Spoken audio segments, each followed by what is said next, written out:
Welcome to the Foul Play YouTube channel. Hey everyone, welcome. It's good to be back. And thank you guys for joining us on our podcast entitled Making a Murderer, Reading with the Crew. And at the moment, guys, we're on episode number 6. And at the moment, guys, let me just shut that down. And at the moment, we're on episode number 6. And as you guys know, we're reading from John Ferak's book, and we're on reading chapter 8, which is a very interesting chapter entitled Bobby's Obsessions. And guys, all of us here from the Foul Play team, I'd like to welcome you guys. Thank you so much for your support. All of us are really excited.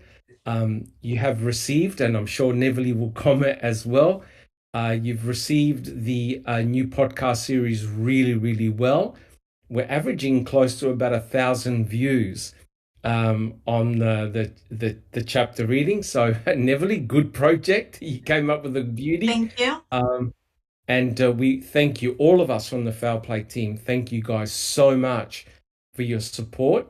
And please, if you enjoy what we're doing, subscribe to our channel. And I'm sure Jack61 later on will tell you that we've substantially increased the number of subs.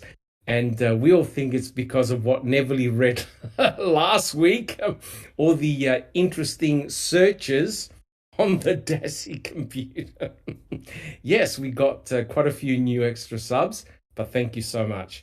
And guys, if you enjoy our podcast that the Foul Play team does, please give us a thumbs up. And again, we thank you all so very much for your constant support. We have a lot of people in chat who directly support the YouTube channel as well. And let me be rest assured that the income that we get, we devote it to very, very good causes. And I know people like Susan, Zoe, have spent a lot of time on the merchandise store. And I've got my T-shirt and coffee mugs and stuff like that. And it goes to a worthy cause. And again, guys, thank you so much for your constant support. As you've seen throughout the week, Jack61 with other members of the Foul Play team have been doing an excellent series of open mics, looking at the Colburn versus Netflix suit that's going on at the moment. And we're very, very fortunate, and Jack61 will talk about it later. We can, Cherie can get us some documents, which Jack61 and the team read out. And that's been very, very interesting indeed. So if you haven't checked them out, Jack61 will discuss it a little bit later about the open mic sessions that have been really, really good. All right, guys. Well, who have we got in chat? We've got quite a few people who have joined us in chat. Thank you so much. At the moment, we've got Andy B. We've got Clive. We've got Dark Side of the Moon. Great to see you here. Who else have we got? We've got Rhonda SD. We've got Gloria. Welcome. Thank you for joining us. We've got JD. We've got Naz Gaming. We've got Angie Dickinson. Welcome. Thank you for joining us. Who else we got? We've got Brenda Cole. Thank you. Jack61, watch out for this guy. T1 has joined us. So, watch out for that guy. We have to watch out for T1. Welcome. We've got Graham Moss. He's joined us. Who else? We've got Pete Moss. Anthony D. And I think we got Case 10. Welcome. Clive Coolidge. Clive, yes. We've got Nansley 7. We've got Shane Henry, Colette. Thank you so much for joining us. Jazznaz. Yes, Jazznaz as well. And of course, we welcome all our mods and super mods. Thank you so much. Well, look, what we'll do, I'm going to introduce everyone that's on the panel just very, very quickly. And later at the end, hopefully today's episode won't take too long. You're right, fun. Jack61? Jack 61. I think you have got the record so far, open mic record for about what, 5 hours? Actually, it was close to 6. The record is close to 6 hours. Close to 6 hours. Yeah. And the open mic, I was depressed all day yesterday, Jack 61. The open mic was under 2 hours. What's going on? No, it was just one document, and we finished it, then we got off into some other stuff. So, but it was still good. Yeah, they are very, very interesting. All right, well, let's make a start, guys. Let's introduce the panel. First up, we have Jack 61. Welcome. Thanks, Doc, and everyone in chat. And as Doc said, we can talk about this more at the end, so we can get the introductions and get going. Doing good today. It's actually been rather chill here, close to freezing last night, or maybe at freezing. So winter is upon us here in Southwest Michigan. So snow, I'm sure, is coming right soon. So wow. Yeah. Awesome. Thank you so much, Jack 61. Next, we have Neverly. Welcome, Neverly. Thank you, Dr. Silkman, and hello, panel, and everybody in the chat. It's a beautiful fall day here in Southern California. I actually went to the beach. It was around 74 degrees, and just with a tiny, slight little breeze, it was just beautiful. All the flowers were in the bloom. Wow. The yachts were parked over there. It was very picturesque. So yeah, it's a good day. Fantastic. Thank you so much, Neverly. And next we have Alice. Welcome, Alice. How are you coming along? Hi, Doc. Hi, everyone on panel. Hello to everyone in chat. Thanks very much for joining us. It's always good to see you. Andy B, I'm always up for a dance on a Saturday night, Andy B. But thank you for everyone that joins us, and I'm looking forward to tonight's podcast. Fantastic. Thank you so much, Alice. And next we have Sunshine Christina. Welcome, Sunshine Christina. Good to see you. Well, thank you. Hello, everyone on the panel and everyone in chat. I feel bad, Jax, even saying that I think our high today was 88. It was absolutely beautiful. I didn't run my AC at all today. I had the windows and the doors open. It was just absolutely gorgeous. It's funny, until the hurricane hit, we were like in the 90s, and then it's like that hurricane was a switch, and it switched from summer to fall overnight. So looking forward to this podcast today, and I just want to say I'm so thankful. Neverly gave me a great to-do list idea, and it's working out amazing. So day one, I'm like very proud of my accomplishments thanks to her. I'm so happy. Just to add to your weather, Sunshine Christina, I think the high today here was 51. Yikes. Yep. Yeah. Unbelievable. Thank you so much, Sunshine Christina. And my name is Dr. Silkman, and I'm from Adelaide, South Australia, and it's like 9 degrees Celsius. It's actually quite cold, but it's a beautiful day outside. And, like America, Australia is very, very big. And if you've been following the news, our East Coast has just been battered with rain, heavy flooding and things like that. But different parts of Australia, completely dry, cold, hot. Yeah, Australia is a vast country like the US. And but at the moment, with the effects of La Nina, I think it is, there's been a huge amount of rain, like a year's worth of rain in one day. So it's phenomenal. And yet other parts of Australia, I think like California, dry, no rain. It's truly remarkable. Yeah.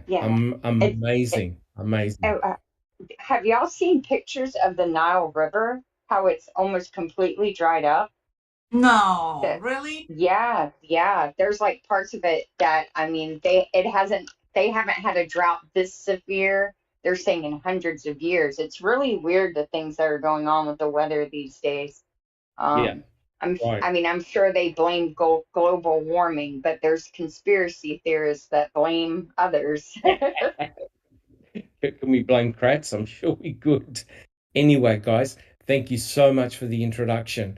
And like I said, after we'll have a bit more of a general discussion. But if you've been following the book, John Ferak's book, we're going to finish chapter 8, Bobby's Obsessions.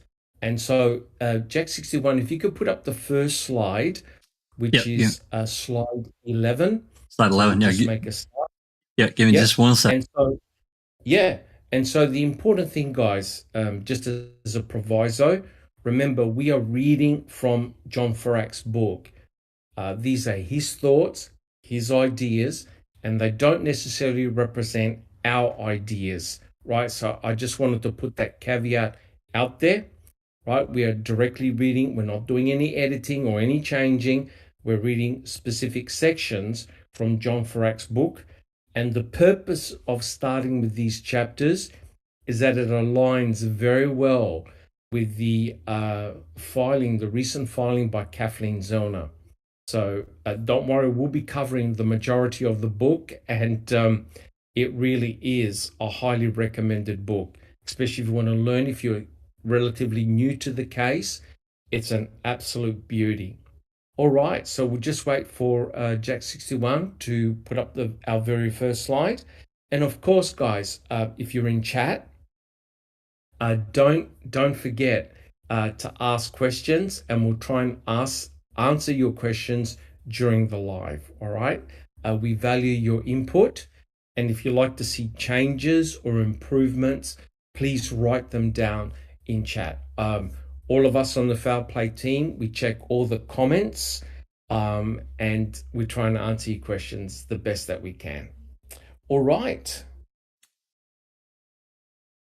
We'll just wait for our very first slide. It's being cantankerous. Give me. I don't know why it's doing this. No worries at all. No worries at all. There we go. Okay, it's going to got it. Just to say, while Jack's doing that, Doc, Auntie B says Australia is huge and beautiful, and things crawl up your arse when you're on the dunny. Yes, they do. Yes, they do. Australia, it is a beautiful country. It really is. We've got everything you can think of in Australia. We've got deserts. We've also got beautiful rainforests as well. Beautiful vistas, but you're correct. Every animal in Australia either wants to eat you or poison you. And our spiders are legendary. So if you don't like spiders and snakes, don't come to Australia. All right, guys. What we'll do, we'll continue. Neverly, are you ready to continue the read? Sure. Okay. Stephen asked what DNA samples were for. Fassbender's report showed he was essentially advised that samples were being obtained from everyone that has been around the area and that they are used for standards for comparison. He advised that they already have his. Theoretically, if Wisconsin already had Avery's DNA samples on file in 2003, this raises a legitimate question. Why did Wiegert and Fassbender decide they needed to make a special trip to the hospital to take yet another DNA specimen from Avery? Also, why were Wiegert and Fassbender absent from the physical examination of Bobby and the collection of Bobby's DNA sample, yet the two were inside the doctor's office as so-called passive observers when the nurse took an abundance of additional DNA from Avery? After the physical, yes. Yeah, just to bring everybody up to speed, right? Now, remember that Stephen Avery was arrested on November the 9th, and he was arrested as felon in possession of a weapon. Is that right, Jack 61? So at this stage, when he was arrested, he wasn't charged with murder or anything like that. he was arrested on a gun charge. Is that That's correct, right. Jack 61? That's right. Sometime on the around 1:30, 2 o'clock of the afternoon of the November 9th. Right. So the obviously Pam of God had found the RAV4 on the property on the Avery salvage yard on November the 5th, which was the Saturday. Now, the so-called crime lab didn't know whose blood was in the RAV at that stage. But Stephen was promptly arrested on November the 9th. And what normally happens is that the whole family eventually had to go to the hospital and have either their blood, buccal swabs, and fingerprints and palm prints taken, all of them. I believe also Mama and Papa Avery. Is that correct, guys? From reading CASO, all family members had to provide samples, buccal swabs, fingerprints, and palm prints. Is that correct, Jack 61? That's correct. All right. But what is interesting is that there were obviously many people who had visited the Avery salvage yard. Now, does anyone recall whether anybody else had buccal swabs, palm prints, and fingerprints taken, apart from the Avery and Dassey families? Anybody else? No. I don't think so, Doc. Nobody else?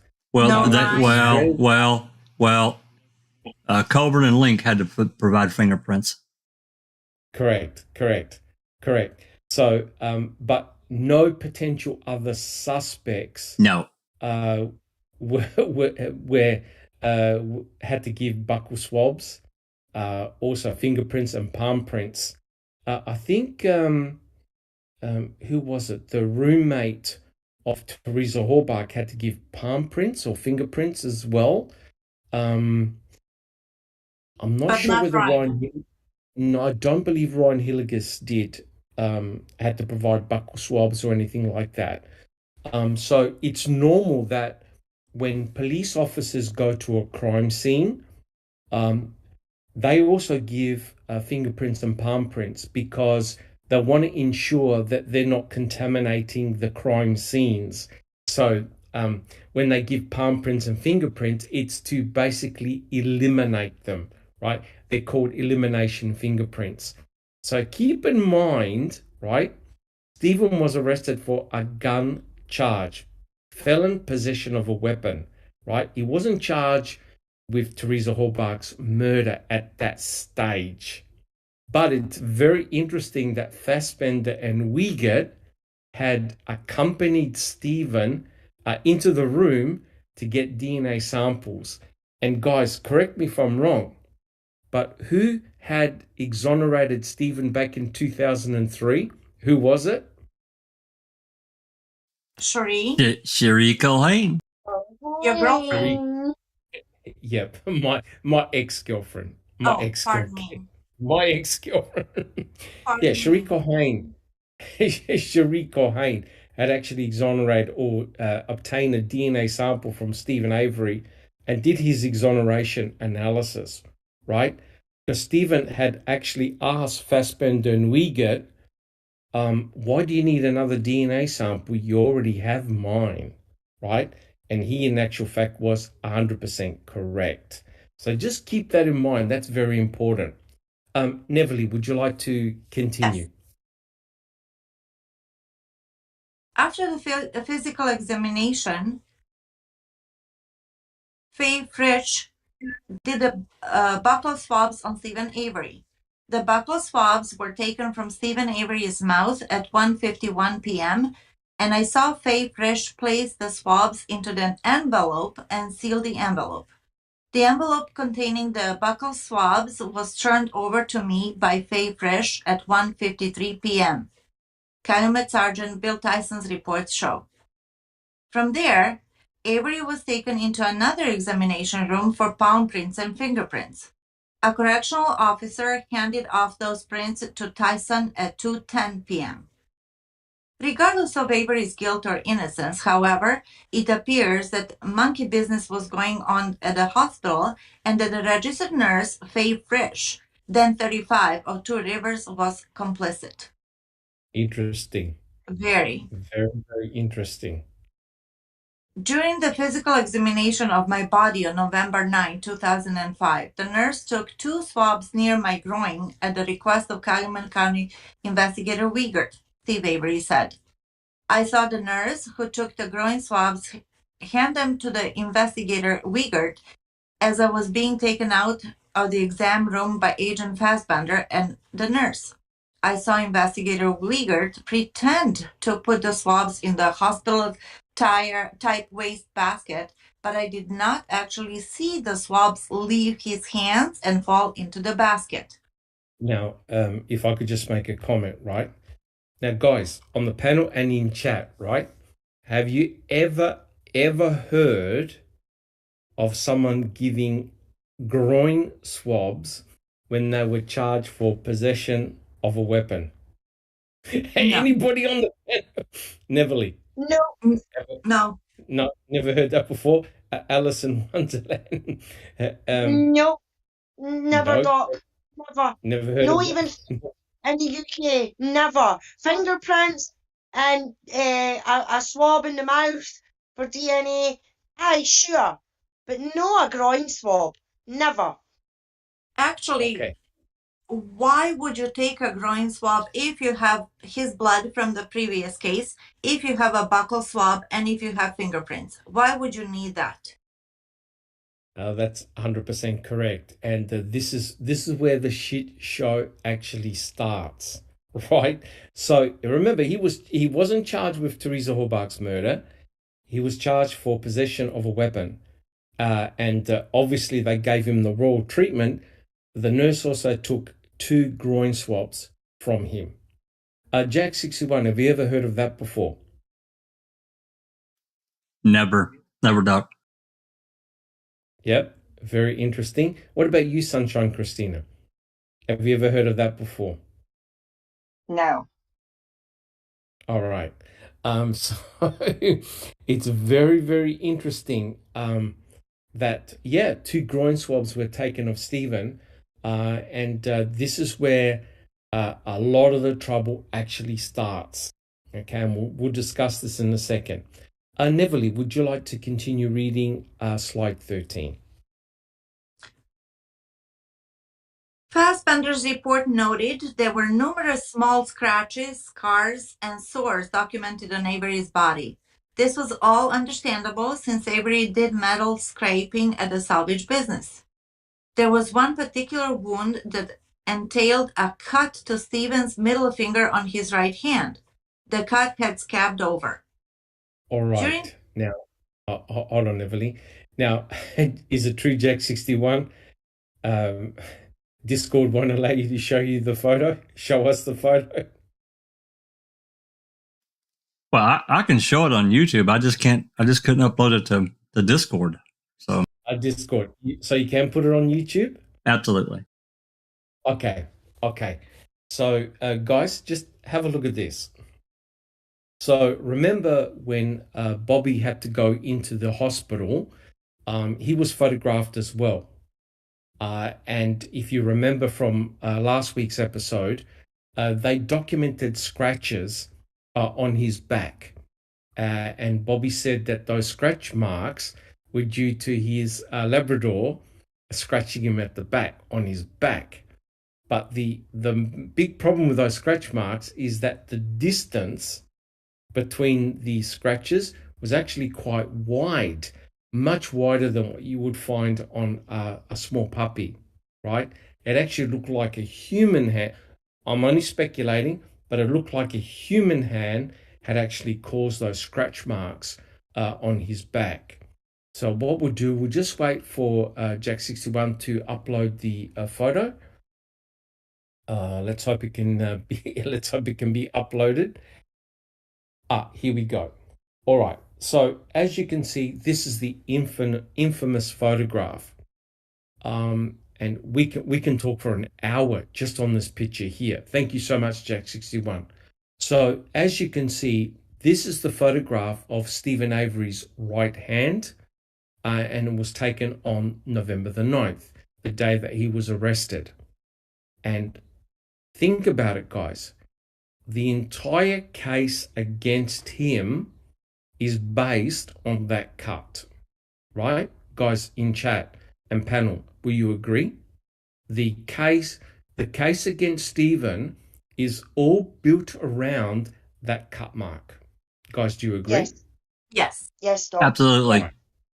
Yep, because as you know, the investigators had found blood in the RAV4, in Teresa's RAV4, Toyota RAV4. When Shariko Hain had done the DNA analysis, those 6 droplets, and also there were blood flakes as well, they all came back to, they produced the genomic DNA profile belonging to Stephen Avery, right? So the entire case against him, for him leaving his blood in Teresa's RAV4, is all based on that cut. Okay, so we know because Roland Johnson had written a statement, and Roland Johnson said, yeah, Stephen had this cut way before October the 31st, right? And what the state are attesting to is that Stephen recut or reopened this wound on October the 31st, right? And hence bled in Teresa's RAV4, because that's what the state are saying happened to Stephen. He reopened this cut, bled, and left those 6 droplets of blood, and also there were blood flakes in Teresa's Toyota RAV4. Now, Stephen is saying that, I believe it was November the 3rd, the day they went to Menards. Is that correct, Jack 61, on November the 3rd, when both him and Chuck went to Menards? I think it was November the 3rd. It was. Yeah. As Stephen said, I was moving something at my sister's place, and I reopened this wound on November the 3rd. He was Right? unhitching he was unhitching a trailer or something, I think, Doc. Correct. And what Stephen said was, I went to my Pontiac Grand Dam and I bled in there because I had to get a phone charger, and I bled in the Pontiac Grand Dam, and we have, of course, pictures and evidence that it is indeed Stephen Avery's blood in the Pontiac Grand Dam, okay? And Shariko Hain had swabbed the Pontiac Grand Dam as well. So she took the swabs in the RAV4 and the swabs in the Pontiac Grand Dam, right? And they came back as Stephen Avery's blood. Now, what is interesting here is if you have a look at this picture, you can see that Stephen's wound had scabbed over. So from October the 31st, he had, according to the state, he had opened this wound up. It then healed, and then on November the 3rd, it had re-bled. So this picture here is November the 9th, the day he got arrested. And so from November the 3rd to November the 9th, it had scabbed over like this, right? So the state had actually based their case on this cut. And what's very, very interesting is that they had asked Brendan Dassey how Stephen had cut his finger. Does anyone remember how many different stories Brendan gave to Fassbender and Wiegert on how his uncle had cut his finger? Does anyone remember? It was several. I don't remember the exact number, Doc. 7. At least 7. 5. Yep. He gave 7 different versions of how his uncle had cut his finger, right? So quite clearly, Brendan had no idea how his uncle had cut his finger. Alice, do you have a comment? Yeah, I mean, I've seen this picture before, but I was like, oh, right, so that's the cut that they're trying to say. But I haven't really looked at it in a way to examine it and the position and where it is and everything like that. But just looking at that and looking at my own hand, I'm right-handed. So looking at the position of where that cut actually is on his finger. Yes. They're trying to say that fluffy wee thing at the dashboard is proof that he put the key in and that it was when he turned the key. Bollocks! It's on the wrong side for that to Yes, have happened. Because yes, it is. his index finger, if you're holding a key, his index finger would have covered that cut when you put it into the ignition. So it's the wrong side for it to be if he's turned the key in the ignition and that bit of his finger has touched that bit of the dashboard. It's on the wrong friggin' side. That's 100% correct. If that cut had been on the left hand, you can sort of say, okay. So when Stephen held the key, of course he didn't leave any blood because his left hand was bleeding. But as Alice eloquently pointed out, it was his right hand that was bleeding. And I dare you to try and hold a key and put it in the ignition, and if you're bleeding from that finger, to not leave any blood on the key. But to make matters worse, guys, there was a fob, a blue fob attached to the key, right? And the fob material is absorbent. So all you need is one drop of blood or a couple of drops of blood and it'll stain the fob. Now, guys, did Sharik O'Hain note any blood on the key and the fob? No. Nope. No. Did Sharik O'Hain note any DNA belonging to the owner, Teresa Hallbart? Nope. Amazingly. Even What though did it was Sharik... constantly. Correct. What did Sharik O'Hain discover when she swabbed the key? Whose genomic DNA did she exclusively find? Stephen Avery's. Stephen Avery's. So the way the state had explained that was that somehow Stephen was so conscious that he had left his DNA or blood on the key that he wiped the key and then remember what Mr. Kratt said in court? We thank Mr. Avery for leaving his DNA on the key for Sharik O'Hain to find. So we have this bizarre situation whereby Stephen Avery and Brendan Dassey meticulously scrubbed and expunged Teresa Hallbart from their trailer and garage. Yet he conveniently left not only the RAV4 with his blood and touch DNA under the hood, but he conveniently left a key in his own trailer that only had his DNA. Jack 61, make some sense of this madness. Well, I'm just thinking about, he's consciously, he's going about all this murderous, rapey bullshit, but he's somehow consciously aware of this bleeding finger. He handles that key with tweezers or tongs or, what the hell ever. Doesn't bleed on the fob or the key, apparently. Bullshit. I'm sorry, Doc. It's absolute bullshit. Yes. Yeah, it's very, very interesting. And I believe that was it Justin J? Justine, my apologies, said in chat, the blue fobbed key was at her house on the kitchen counter, so no blood would have been on it. Yeah, I've actually seen stills. I have to admit, we're speculating here whether that was indeed the key that was on the kitchen counter. It sure looks like a key, but it could be something else. So we're only speculating, right? But quite clearly, if she had left her spare key at home, it could have been confiscated by law enforcement. I don't know, but we're only speculating. You're correct. And if that was indeed her key, then yes, there would be no blood on it. But then how does that explain how Stephen's DNA got on the key? Alice? Exactly, Doc. Exactly. But not only that, right? I mean, Stephen works on a salvage yard, which is full of grime and oil and everything like that. So his hands would have been manky. You know what I mean?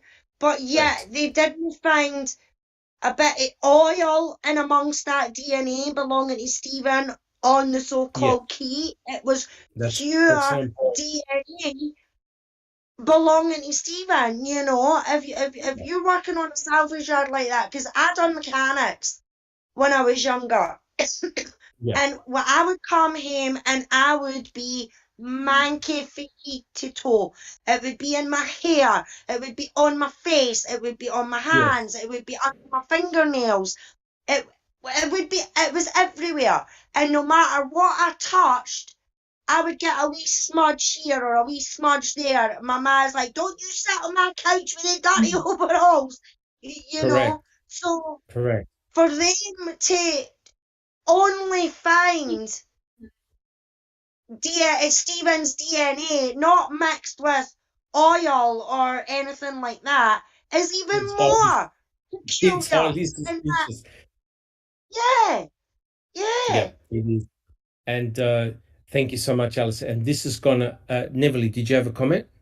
Yeah, in regards to the Yeah, key, they found a key cleverly hidden inside whatever. cupboard, But small little cupboard. yeah, whatever their story is, because it's unbelievable. You can't even repeat it, so it makes sense.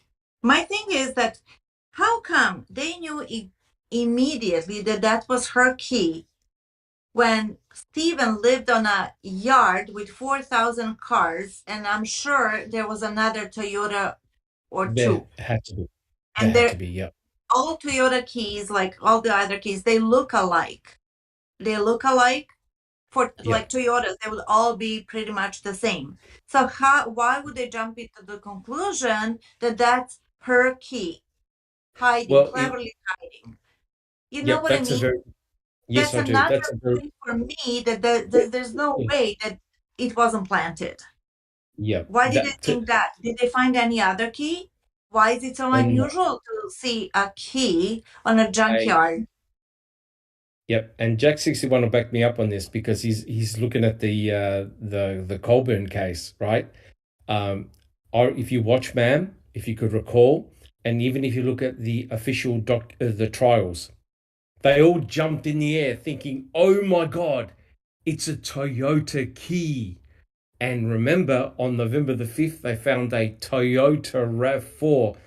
So then and there, right in that bedroom, they knew the significance of that key, right? Even though they're on a junkyard, as you said, Neville, with 3,000 plus other vehicles, including other Toyotas, they knew then and then that that key was important.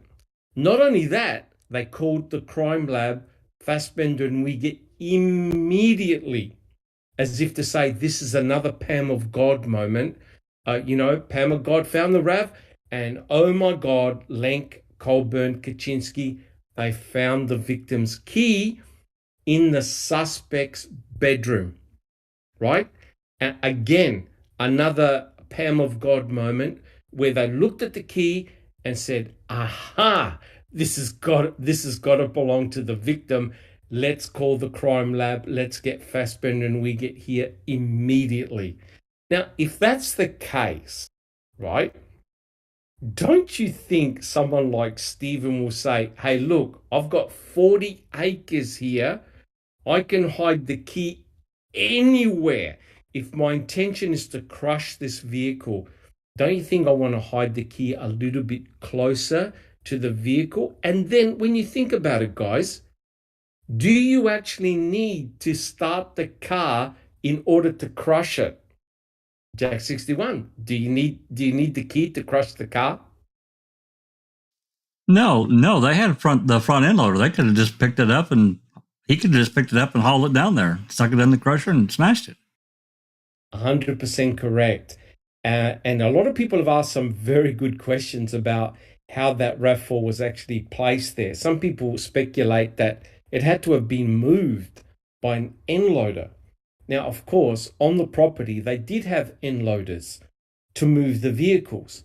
And as you know, even if you drive the car to the end loader, if you drive the car to the crusher, you need the end loader to put the vehicle in, and you need the end loader to take the crushed vehicle out. That's Correct, right. Jack 61? That's right. You don't need a key, right? So why on earth would Stephen be holding incriminating evidence in his bedroom when you don't need a key in order to move the vehicle and crush the car, right?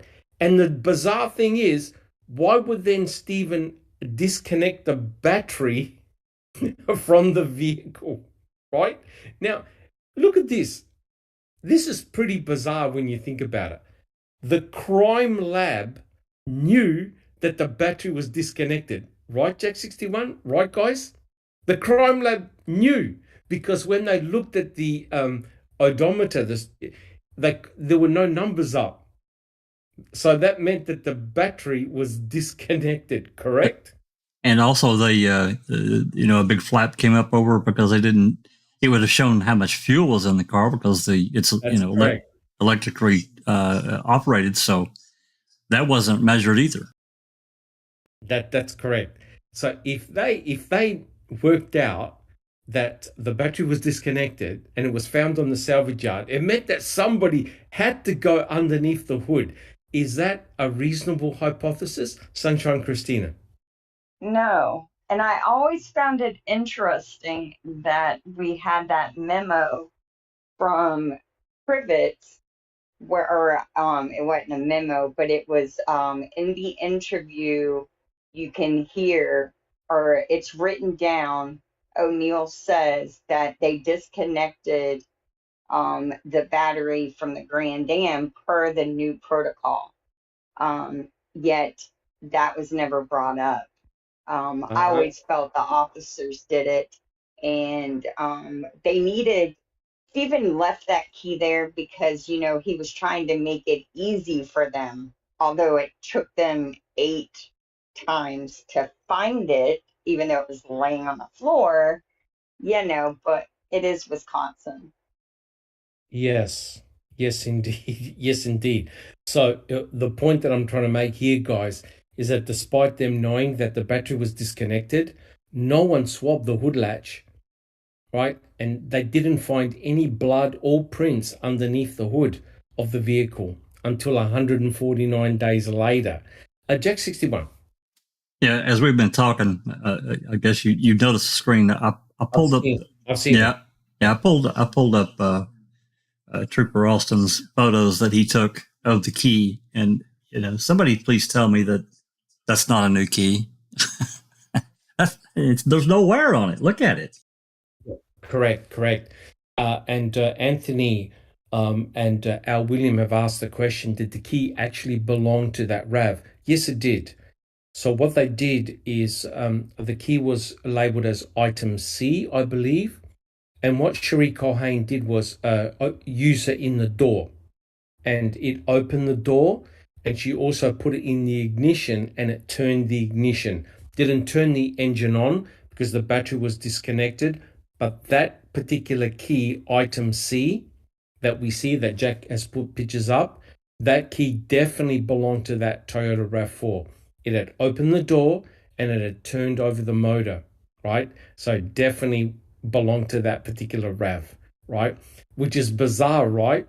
Because if that key was able to open the door and start the motor, why did the crime lab make a duplicate key? They actually didn't need a duplicate key, but the crime lab made a duplicate key. Correct. Silkman, And yes. there's a question in chat from DJ Anderson. He goes, also, why leave the battery if it was working, the battery in the supposedly junk car? Exactly. Why would they put a malfitting wrong battery in the car if it's not working? I don't understand because I'm a lay person. So maybe with somebody who knows how that works can explain. Can a wrong size battery still start up the car? Yes. Yes. Okay. Yeah. Yes, it can. Yes, it can. I know there's been a lot of controversy about the battery.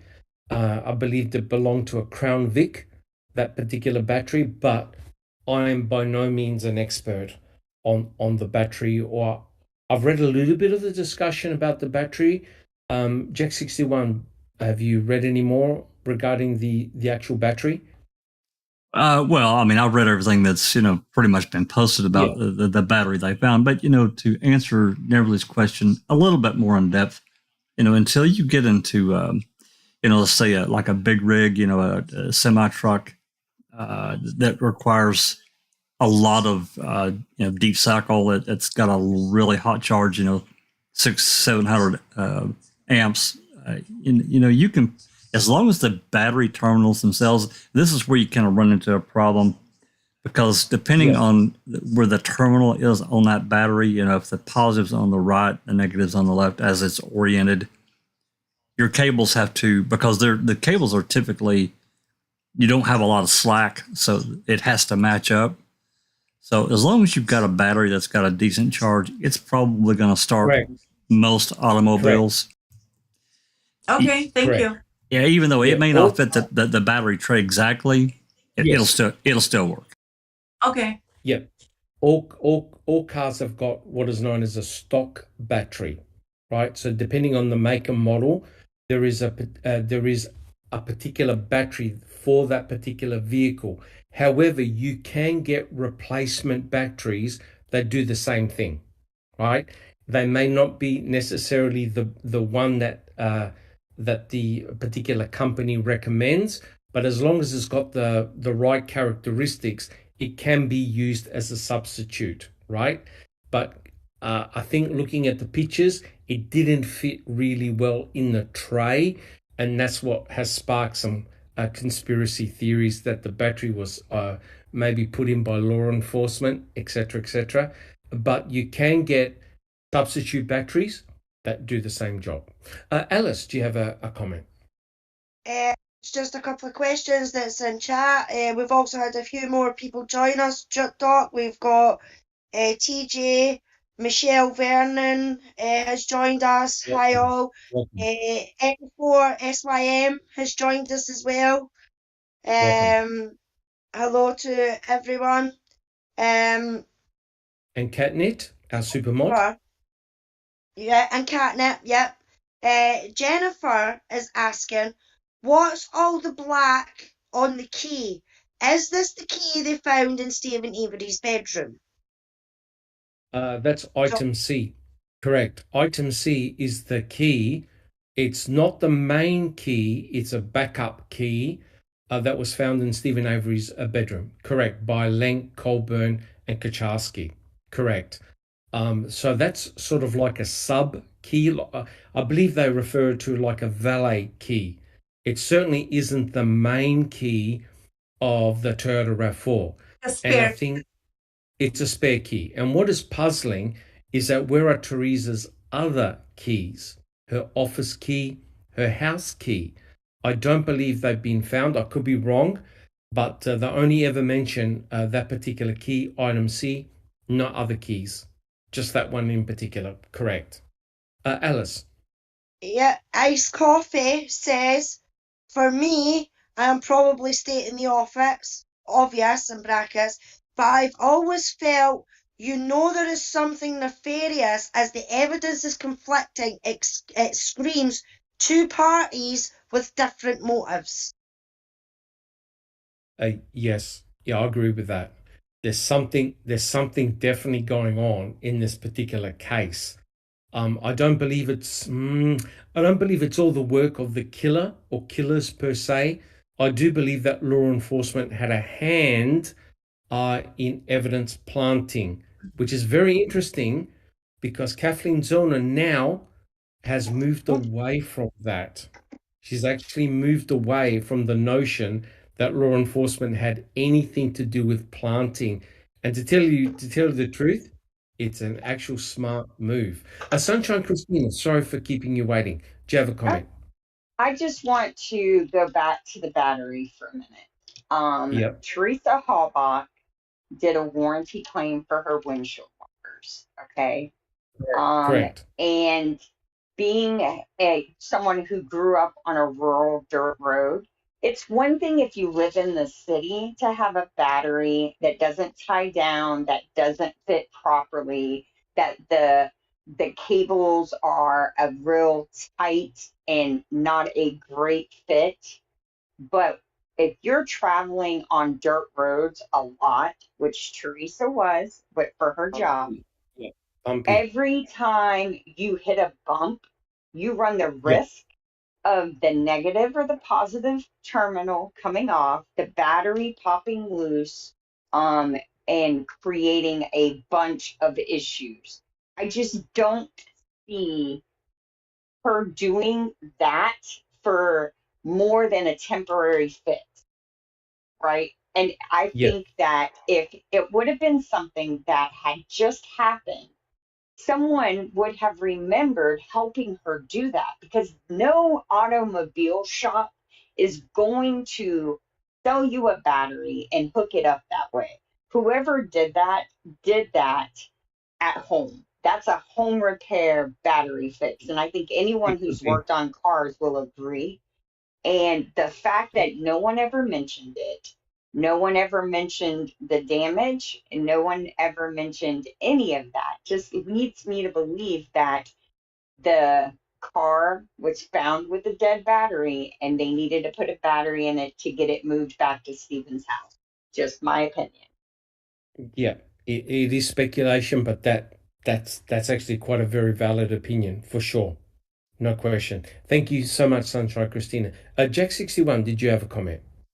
Just to add a little bit more depth to what we're talking about, the battery, to answer Neverly's question even further, if you can see I'm going to zoom it in. You see on the right there's a red stripe. This is the positive side. And as you can see, it's made to come to that side of the battery. And then if you go back out and go to the other side, this is the negative. And as you can see, it's trapped to hook up to the battery right there. So if there are batteries that, these two terminals would be swapped and it wouldn't work because the cables wouldn't reach. The final comment, correct. The final comment, I mean, you can see it is clamped down. You can see the clamp is on it. However, if you go down to the bottom of the battery holder, this is where it actually sits down here. You can see that space there. You can see that it is an ill-fitting battery. It's not the right one, because a right-sized battery, it wouldn't be necessarily tight, but it would be much closer. It would be very little room there. It's snugly. Now, let me ask you a question. Is the cold cranking amps on that? It's because I know if you live up north, you want more than what's recommended anywhere else for cold days, right? That's what I've heard. That's correct. Your cold cranking amps, okay. That's basically the battery on its own and being able to, because, as we all know, cold weather will zap a battery. So you want something that's got a really hot charge on it. That's correct. I was thinking that might explain it. But I remember someone years ago on Reddit did a deep dive on this, and they said that this battery doesn't even do that. So replacing it to get the cold cranking amps, you would have done something different than what this one is. Well, it looks like this is an MT58. It's got 500. It looks like it's 540 cold cranking amps is what I think that indicates right there. It's covered by that bracket, but yeah. I think so. Go ahead, Neverly. There's a question in chat by Colette M. She says, panel, was the battery checked for fingerprints? They found no prints and they found no blood underneath the hood. Jack61. And that's correct. And no DNA on the battery cables either, because they were also checked, with touch DNA and all that shit. They found nothing. Correct. The only thing that had touch DNA was the latch, the hood latch. That's it. And the crack investigators didn't even swab the latch inside the Toyota RAV4 that you have to unhook in order to pop the hood. So the only place they found Stephen's touch DNA was on the actual hood latch itself. They didn't find anybody else's DNA, just Stephen's. And remember, they swabbed the hood latch 149 days after the fact. Alice, do you have a comment? Yeah, just a wee correction for you, Doc. It was sweat DNA that was on the hood latch. Now, come on, we've got to get our facts correct, or else the comments will go daft that we're not putting out the facts. It was sweat DNA Yes, that was on according- the hood latch. Correct. According to Mr. Kratz, it was indeed sweat DNA. And he made a big song and dance about that. All right. So, Jack61, can we actually have the next picture, please? So, keep in mind, this is Stephen Avery's cut, and they took a buccal swab from him, and he told the investigators, why do you need an extra DNA sample? You already have my DNA sample. So this form here is actually very, very interesting. So if we can just blow it up here. Now, I only just found out, it just tweaked in my mind that he was actually taken to a sexual assault treatment center. And the nurse, Fritsch, is a sane nurse. Okay? These are nurses specifically involved in sexual assault cases. And they actually have a kit which they use for swabbing, but normally it's done on the victim, right? But in this particular case, the nurse was involved in swabbing Stephen Avery. Now, this is very, very interesting. If you notice, right, potentially they could have asked for a lot of different samples from Stephen, but they never did. The only thing that they had permission to request was a buccal swab, right? Not blood, not anything else, but just a buccal swab. Now, What if you about look a on the raw, fingerprint? I think that would have been another form. The Okay. fingerprints and thumbprints would have been on another form on the search warrant, all right? But have a look on the right-hand side where it says collected from, and what do you note? It says suspect. It's suspect. Now, wait a minute. A suspect of what? He was charged with possession of a weapon. So why is he now a suspect? Can anybody answer that? Alice? It's other suspect, considering it's right above that DNA testing, which is what the buccal swab should have been. So that X should have been on the DNA testing. You've got perpetrator, victim, DNA testing, and then other, and they wrote suspect. It was a buccal swab for DNA testing. So why not check that? Even that's friggin' suspicious. Everything that we look at in this case, from reports or non-reports to medical forms, they've all been tampered with. Correct. Well, remember, the state's case, and also Fassbender and Uyghur even said in court, we treated everybody the same, right? There was no tunnel vision in this, right? Stephen was fair game, Bobby Dassey was fair game, Mama Avery was fair game. They're all fair game. Yet, when you start looking at stuff like this, does this tend to indicate that Stephen wasn't targeted? What do you reckon, guys? He absolutely was. He was targeted, No, yeah. but Fassbender said, no, he wasn't. You know, the thing about the groin. I'm sorry. No, you go, Jack. Go, Jack 61. The thing is this this groin swab. You know, Frisch would have had the search warrant application and would have known what the collection samples were to be. So this whole song and dance about, ooh, it was an accident and it got thrown away. I don't know about that. Yes, it really does make it look extremely suspicious, which we'll find out in a second. Anyway, Stephen Avery said to the nurse, or must have said to Fassbender and Winger, what are you taking another sample for? You've already got my blood. You've already got my DNA, right? Let's have a look at that. If you think that blew you away, let's have a look. Neverly, did you have a comment? No. Oh, good. Jack 61, are you able to put the next form up? So remember, according to the state, Stephen was not targeted. Okay, it wasn't. It was funnel vision, not tunnel vision. Now, if we just blow this up, I did a presentation on this, and this blew my mind because I was not aware of this. But if you have a look at this report, this is known as a supplemental report. Alice, are you happy to read the contents of that supplemental report? Yeah, this one over here. So this is part of Stephen's exoneration. Are you able to read the report, Alice?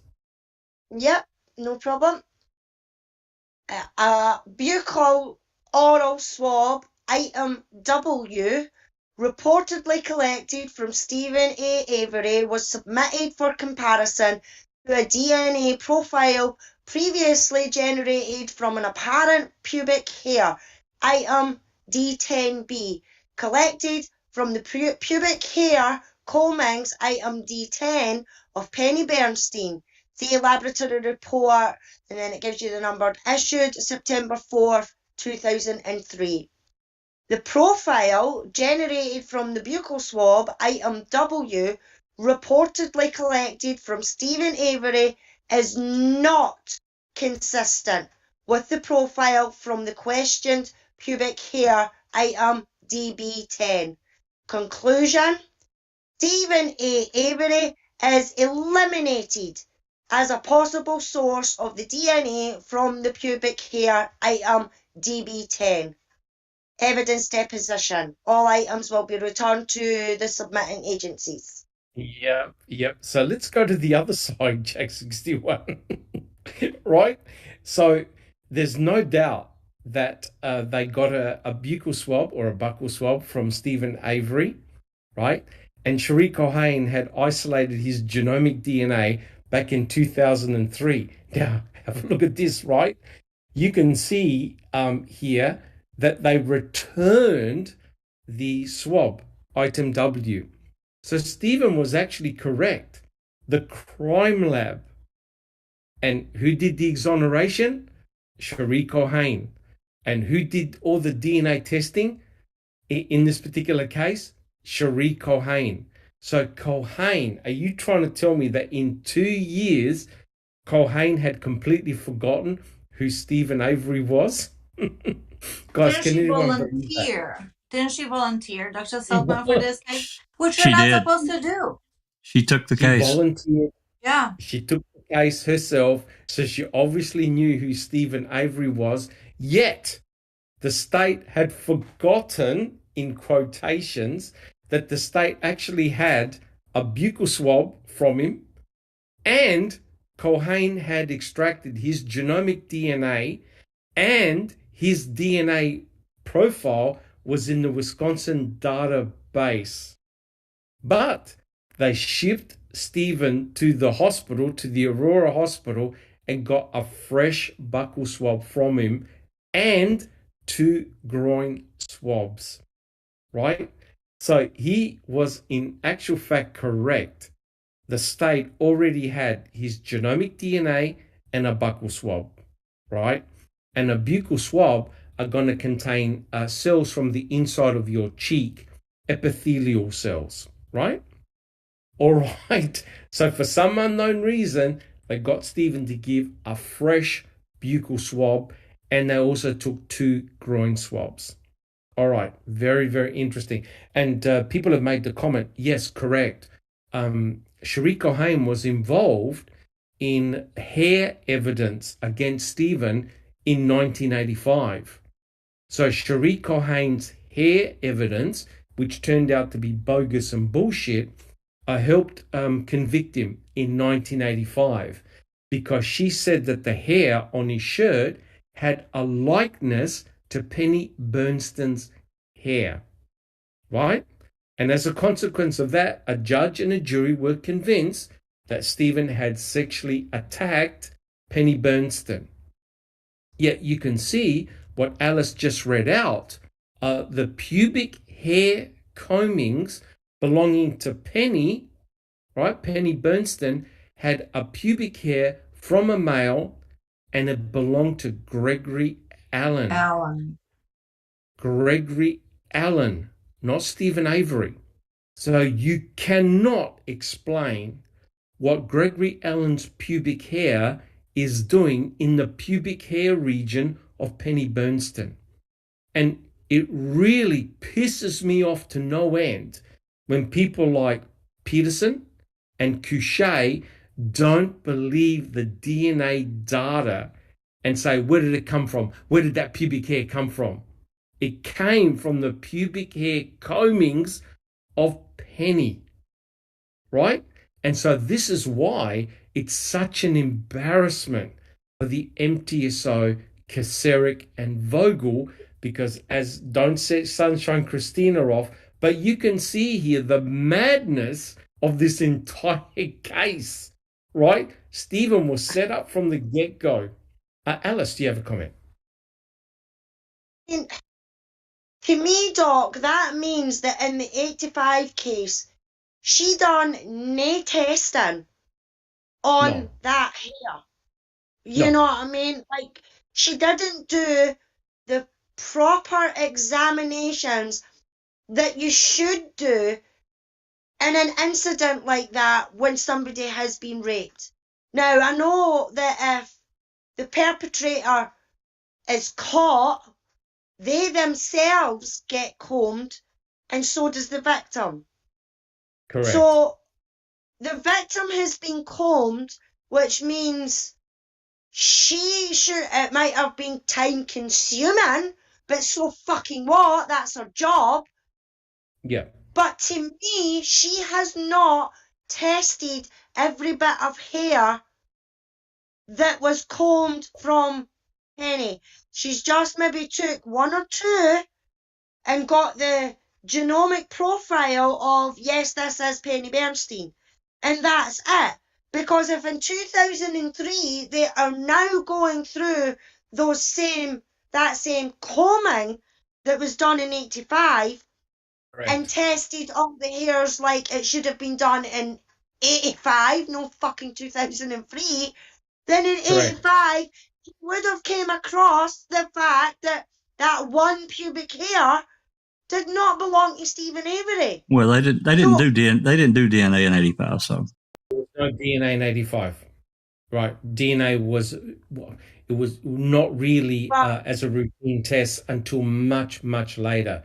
But the important point here, Alice, is that Cohane said that a hair on Stephen's shirt looked like Penny Bernstein's hair on her head. And as a consequence of that, Vogel said, see, I told you he was there, right? So yep. even though the FBI consider that hair evidence as complete, utter bullshit, right? No, they never do hair analysis anymore or bite mark analysis because they make so many mistakes, right? But I don't want to trigger Sunshine Christina. But here's the problem. Wisconsin apparently has got hundreds, if not thousands, of rape detection kits that haven't been processed, right? And luckily for Stephen, this one was processed, and there was only one pubic hair that could yield DNA, and that's what got him exonerated, right? So look how ironical this is.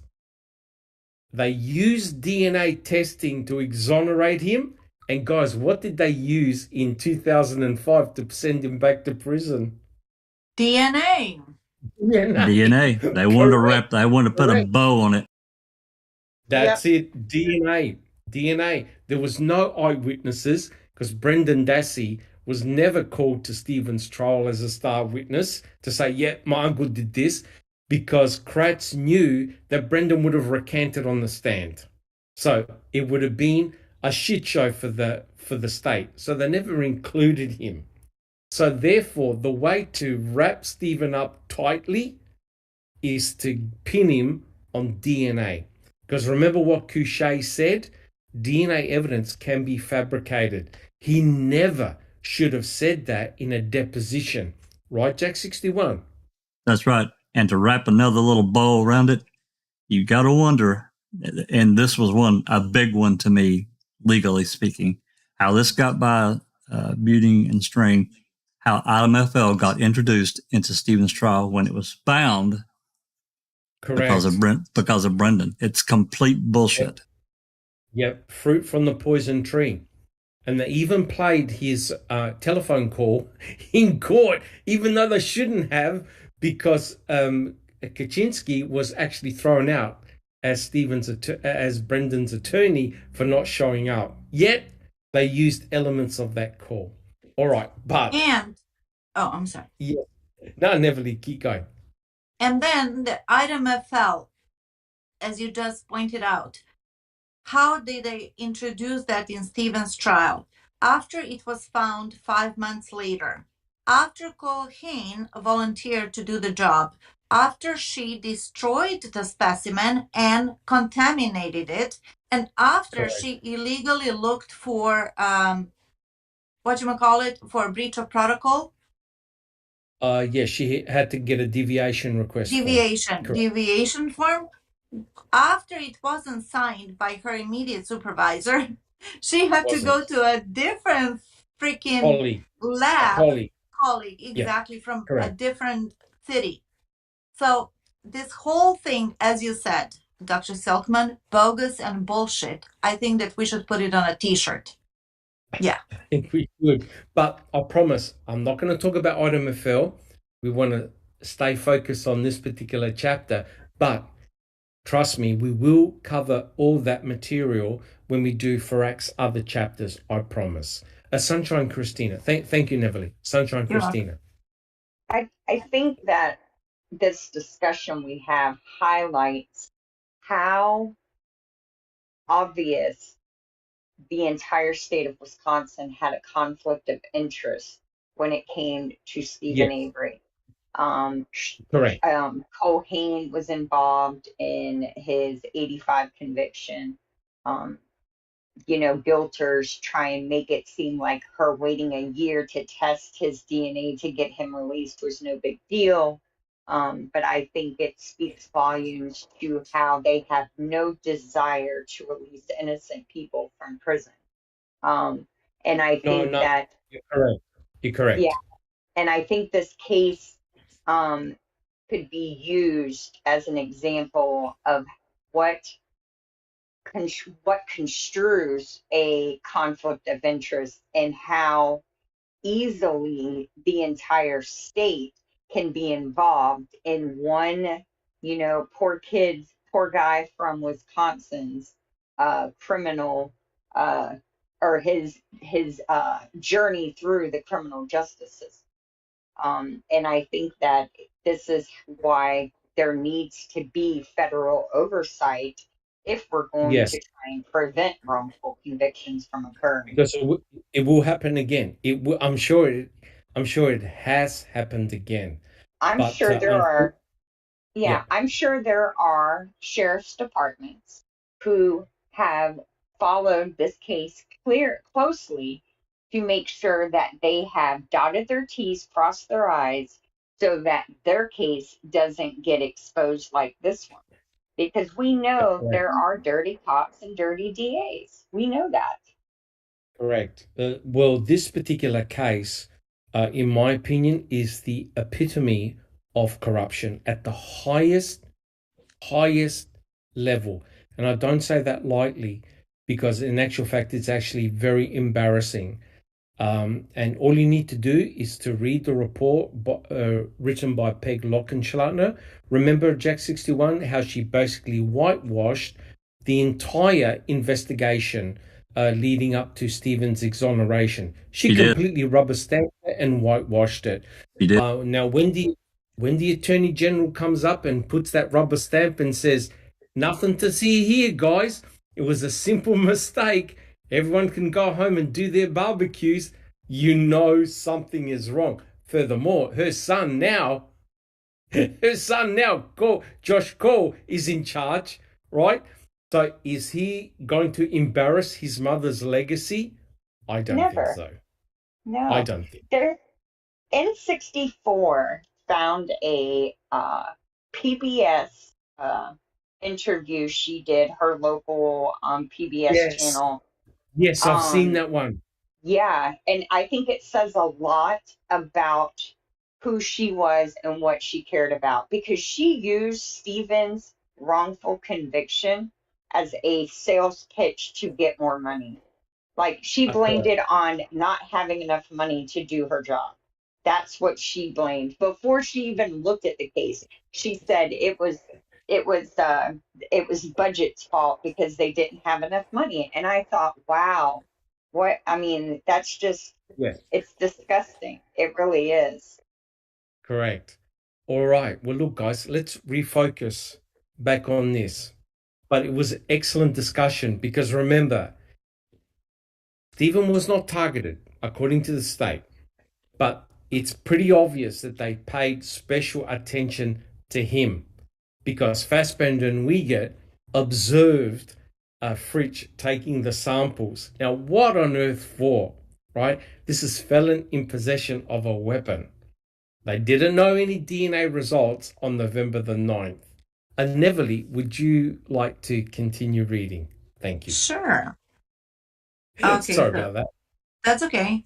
So they talked about that there was one particular wound that entailed a cut to Stephen's middle finger on his right hand, and the cut was had scabbed over.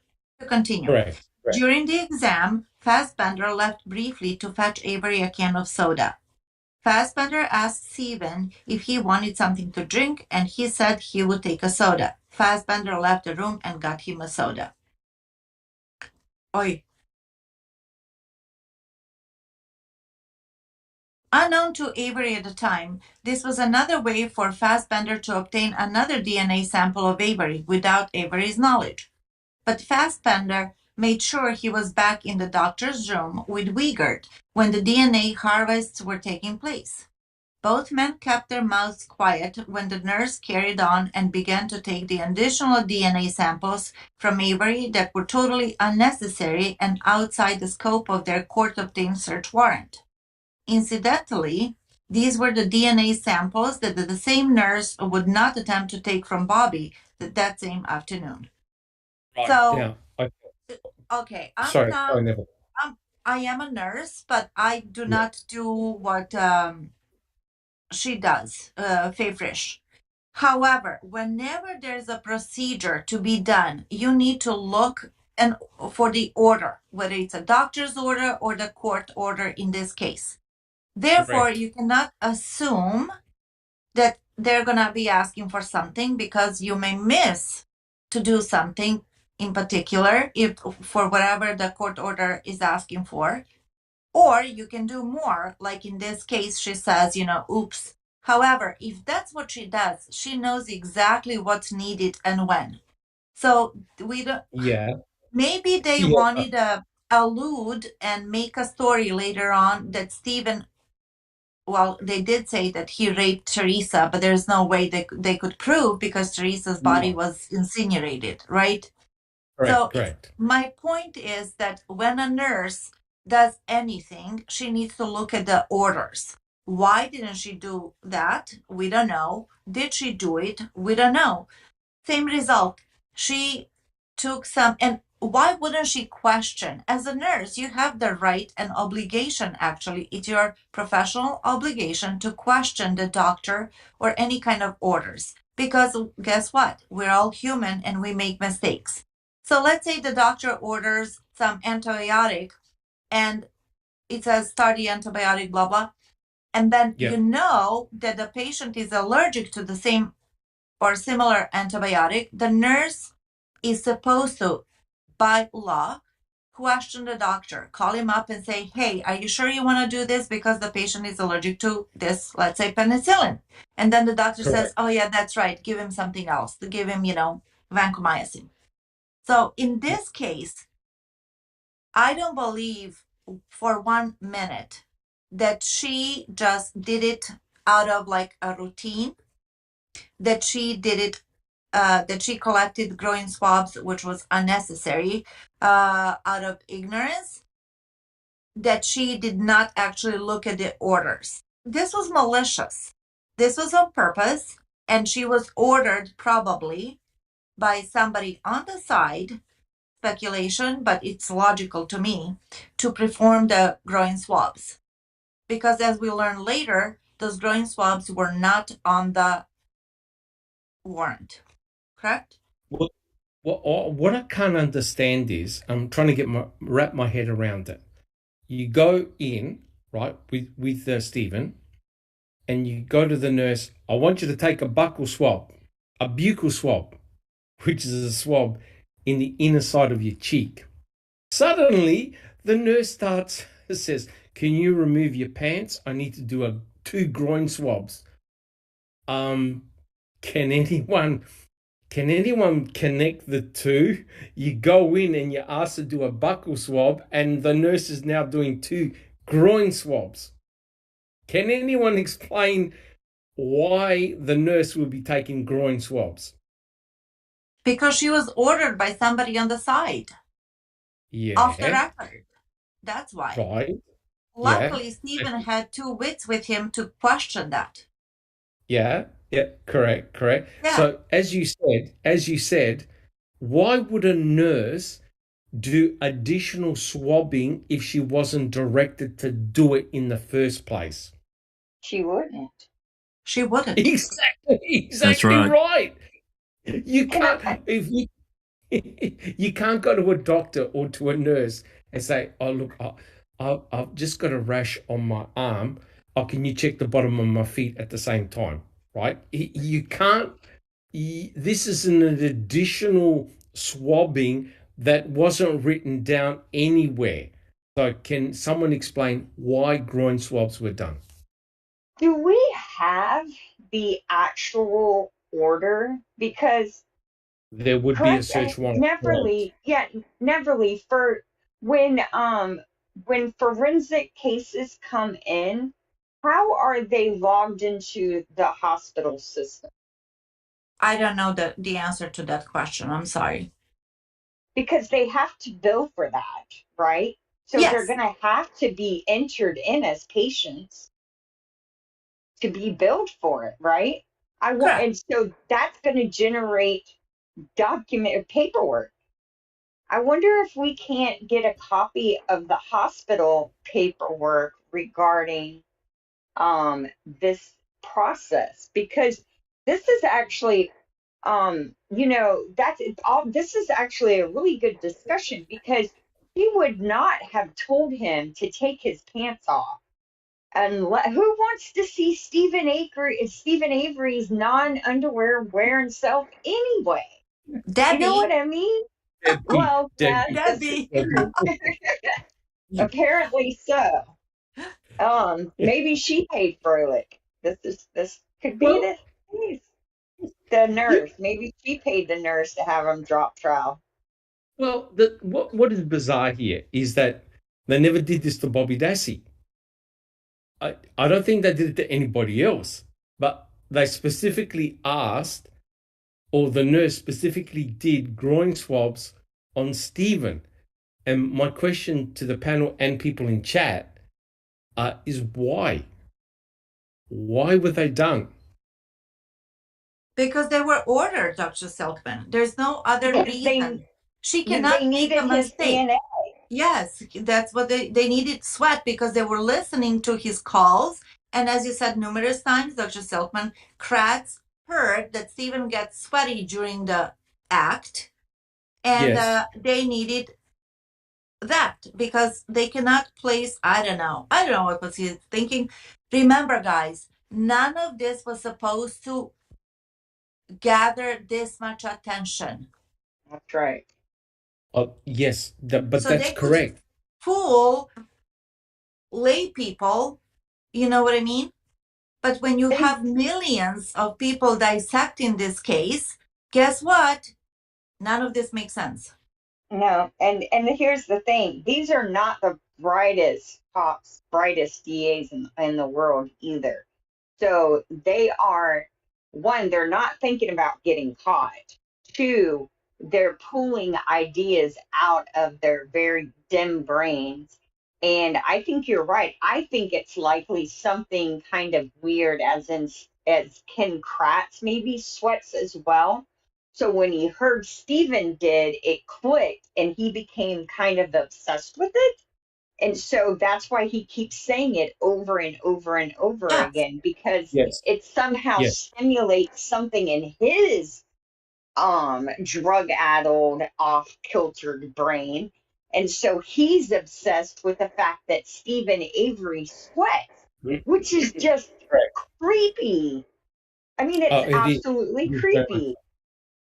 Yeah, it is very much so. Thank you, Sunshine Christina. Alice, do you have a comment? Yeah, well, I mean, in my opinion, Doc, and this is just my opinion, so speculation warning. They were told, she was told to take the groin swabs, whether it was by Aspender or Liger, or they were told by Gan or Fallon, get something, we need something, or they took it upon themselves to get the groin swabs, because in my opinion, as I said, this is my opinion, speculation, they would have used them for planting DNA somewhere, whether that be in the RAV, on the door, whatever. But Alice, Because they got their little info or coerced their little info out of Brendan about being under the hood latch, this is where this DNA has came from. The hood latch DNA, in my opinion, has came for the groin swabs, because they had two. They've used one to put it on the hood latch, and then discarded that one and used the other one in the evidence to say that this is what they've swabbed, was the hood latch. But as Christina said, with their idle, stupid brains and no fuck all about cars, that swab that they put into evidence that is supposed to be the hood latch swabs in air quotes is too clean, Doc. Yeah, exactly. Correct. And I could even you you don't have to use the groin swab to swab the hood latch. Here's what you do: you get somebody to swab the hood latch with a swab.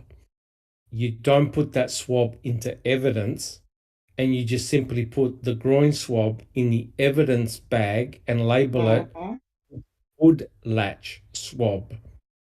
Right? Yeah. So in other words, exactly in other words, the actual hood latch swab, the original hood latch swab, is never entered into evidence. You just simply swap it with the groin swab, and you call it hood latch swab. They probably didn't even swab it.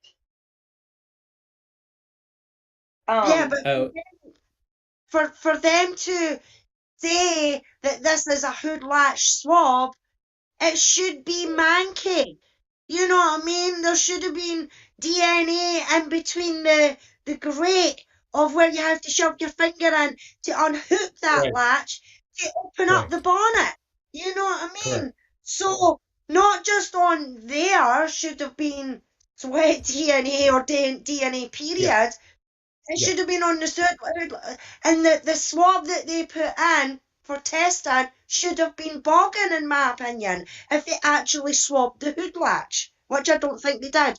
Like you say, Doc, they just said it was that swab. And to blow your mind, the last person who had their hands on the sample bag was none other than who? Jack 61. Do you remember who it was? Who handed in the evidence? Uyghur, was it not? Yeah, It was yeah, Mark Uyghur. Wiegert. It was Mark And Wiegert. didn't he sign for Tyson or something like that? That's right. Yes, Mhm. That's yes, 100% falsified correct. it. Yes. So it's gone full circle, guys. You have Mark Wiegert and Tom Fassbender watching the groin swabs being taken. And lo and behold, the last person to hand in the bag with the hood latch swab is none other than Mark Wiegert. The Hey guys, person, yes. sorry, actually, don't you think that they may have done this before? That's what I was Yeah, waiting to say, yeah, Neverly. Really? I think, Yeah. yeah, yes, I've been sitting here patiently Yeah. yes, waiting to say that. This makes me think because Froelich didn't question it. No Yes. one, you know what I mean? She went right along with it. This is not the first time they've used no, this to plant no, evidence. And no, if she I'm really made an honest mistake, let's say she had a bad day, double vision, whatever, she read it wrong. If this was an honest mistake, she would never have let anybody else dispose, quote unquote, those no, swabs. no way, She would no have been way. the one and she would have documented that because, That's guys, right. as a That's nurse, I right. can tell you, unless it's documented, it didn't happen. So she should That's have right. said, late entry, 2 groin swabs obtained from the patient, suspect, whatever they called in client. In error, both swabs disposed in blah blah, whatever they did in the medical Yeah. receptacle by this nurse. Sign, You, date, time. yeah, That's the proper procedure. you do not hand biological samples to fucking detectives and say, "Can you please get rid of it?" Nobody. That's the biggest lot Could of be the crap I have judge there. ever It doesn't heard. matter. Right? You do not handle biological samples to a third party and ask them to dispose of them in your own laboratory Yes. facilities. No. You do not do that. Right? Would you, Neverly, take a biological sample from a person and then call the cleaner in and say, "Oh, can you discard this blood sample in that disposable bin over there?" You lose your Never. job. Never. You lose You your just job. don't do that. And you do it yourself and then you document it. You Correct. document that error, which errors happen Correct. all the time, but you document it. Correct. You don't just go, if it wasn't for Stephen, we'd never know about this. No, And you Christina, I totally agree with you. They've done this before. It would have been a wink, elbow, nudge, you Yeah. know? Or a phone call beforehand or something. Now, I also want to say not only does this break the chain of custody as far as yes. forensic evidence, but that is a biological sample, and just my limited medical, Neverly can back me up on this. You do not play with samples that could potentially be infectious, full of Correct. bacteria, or any of that. Correct. Yep. And Correct. Exactly. so to allow someone to mess with the sharks container is No, iffy. It's iffy. And to have someone mess with Stephen Avery's groin swabs is just, that's not how nurses and doctors are trained to conduct themselves. That's correct. very, very unprofessional. Moreover, Correct. just Correct. being the fact that she was doing this under the warrant, there's already heightened alert situation going on right there. Because this is not just your regular patient. You know that this is going to be litigious. So you want to Correct. document everything, dot your I's and cross your T's. 100%. 100%. But sorry, Jack 61. Sorry. Just briefly, while everyone's been talking, I pulled up the actual search warrant file, and it's on screen. Awesome. just just to cover our bases here of the actual search warrant when they took him to the Aurora Medical Center, and just looking at it there, it's been a long time since I read it, but I don't see anything about a groin swab, and she would have had a copy of this, of the order. Correct. And what's interesting, it says saliva and blood, but they never took blood. They only did a buccal swab, and there is nowhere there that it says do a groin swab. No. And look, if you're a trained nurse, you follow the orders, you follow the procedures, because as Neville pointed out, it's all potentially litigious, and you can get into a lot of trouble. Imagine the entire case being thrown out because of improper sample collection, right? And what did Judge Willis say about this being the case being a biased case already, and they couldn't avoid any more further bias, right? Now, what is interesting is that you don't find these levels of complications for Bobby Dassey or for anybody else. All the complications involve one person, and that's Stephen Avery, right? And according to the state, there was no tunnel vision here, guys. They treated everybody equally. And I think, as we've pointed out, that's not the case, and embarrassingly so. Disgusting how they try and sell it when one actually has all the facts and not just Ken Pratt's version of them. Correct. 100% correct. All right, Neville, shall we continue so we can finish this chapter? Thank you. Yes. Towards the end of the examination, Fassbender's report reflected, Nurse Faye Frisch had the lights turned out in the examination room and utilized a Woods light to illuminate any secretions of Stephen's body. Frisch subsequently took 2 swabs in Stephen's groin area. After that, she continued and was going to take more swabs when myself and investigator Wiegert conferred and determined that the search warrant did not call for that type of exam. Wow, what good guys. Hold on. Hey. Did you? Sorry, Sunshine. No, go ahead, Dr. Silkman. I was going to say, you notice what Fritsch was doing? Fritsch was looking for evidence of sexual activity, of a rape. Yes. Mm-hmm. Okay, now wait a minute. He wasn't brought in for rape or charge of rape. He was brought in for felon of possession of a gun.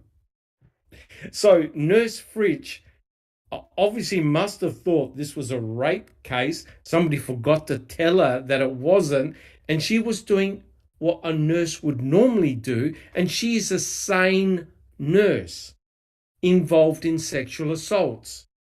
So she was protesting. You're too kind and too pure-minded, I think. You're giving Frisch too much credit. Why would she perform a rape test when there was nothing like that in the order? In other words, she cannot do that. Right. So she was going by the conversation they had regarding it, not the paperwork. This is what they said to her. We're going to get. We need to get him on rape. Help us get the evidence. Something to those words to that effect. No question. But you know what's interesting? Jax, can you put that document back up? Because the wording of that document. Which one? The one that you just put, the one that you had up, the search warrant file? Yes, please. If I read that correctly, it says in there, not limited to. So they could have collected them and taken them, but they chose instead to make this big production of not needing them. She shouldn't have taken them, and I threw them away, which is even weirder. Scroll back up. All right, keep going. Uh,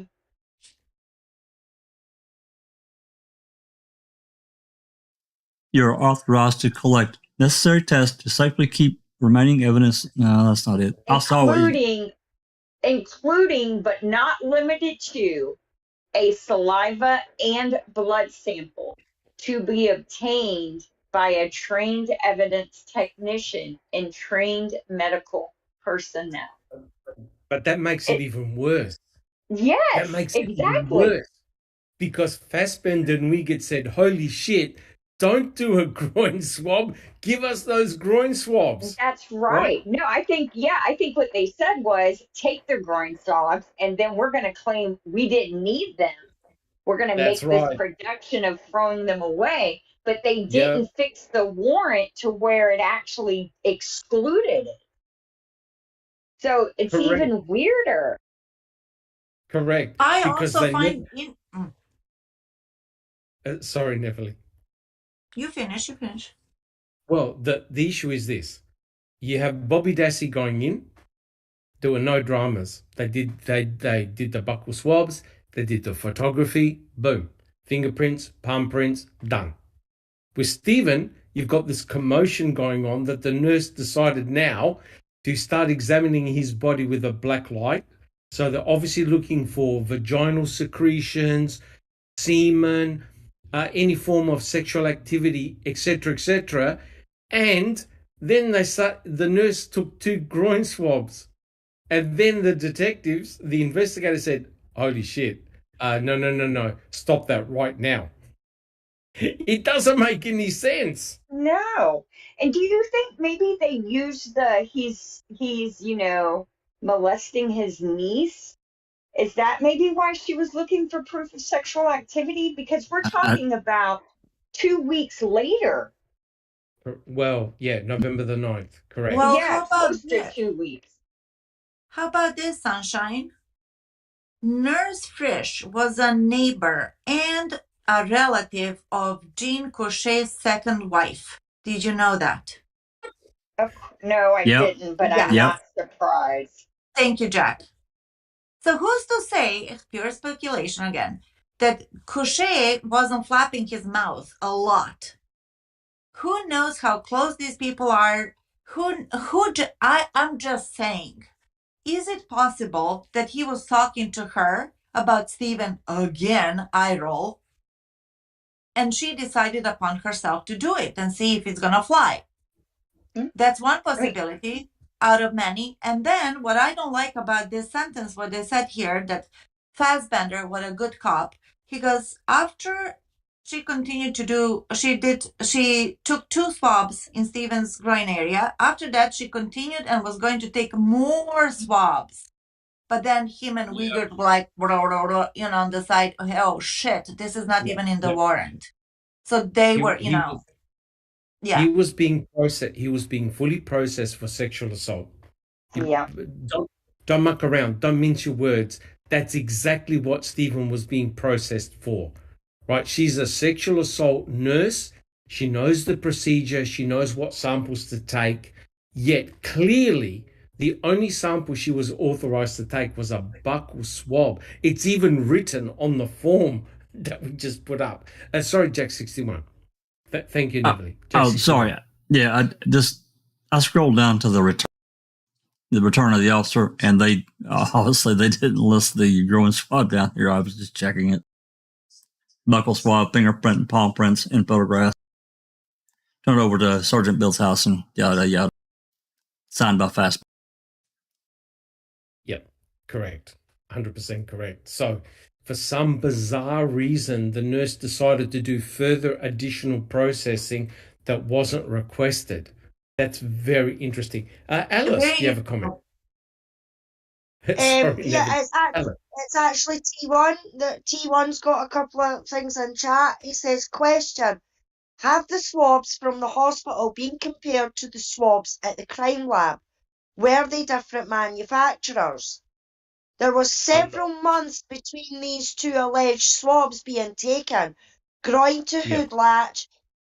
What's the chances the swab manufacturer was the same between that time between the hospital and the crime lab? I mean, Yeah, it's a good question, but I mean, it's something that we probably will never be able to answer.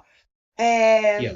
I mean, well, you've done DNA tests and things like that, and Neverly does DNA. Is it the same type of swabs that gets Most used of them, in yeah. a crime lab? Okay. It gets They're used in a bought, hospital? they're bought in bulk. They go for the better price. Usually hospitals, surgery centers, labs, they have their favorite manufacturers and reps, and they're just being bought in enormous amounts. I don't know if the fact that what T1 said, there's several months in between, that doesn't really make any difference unless they found somebody cheaper. You know what I mean? That's how it works. It's just one of Norm- those things.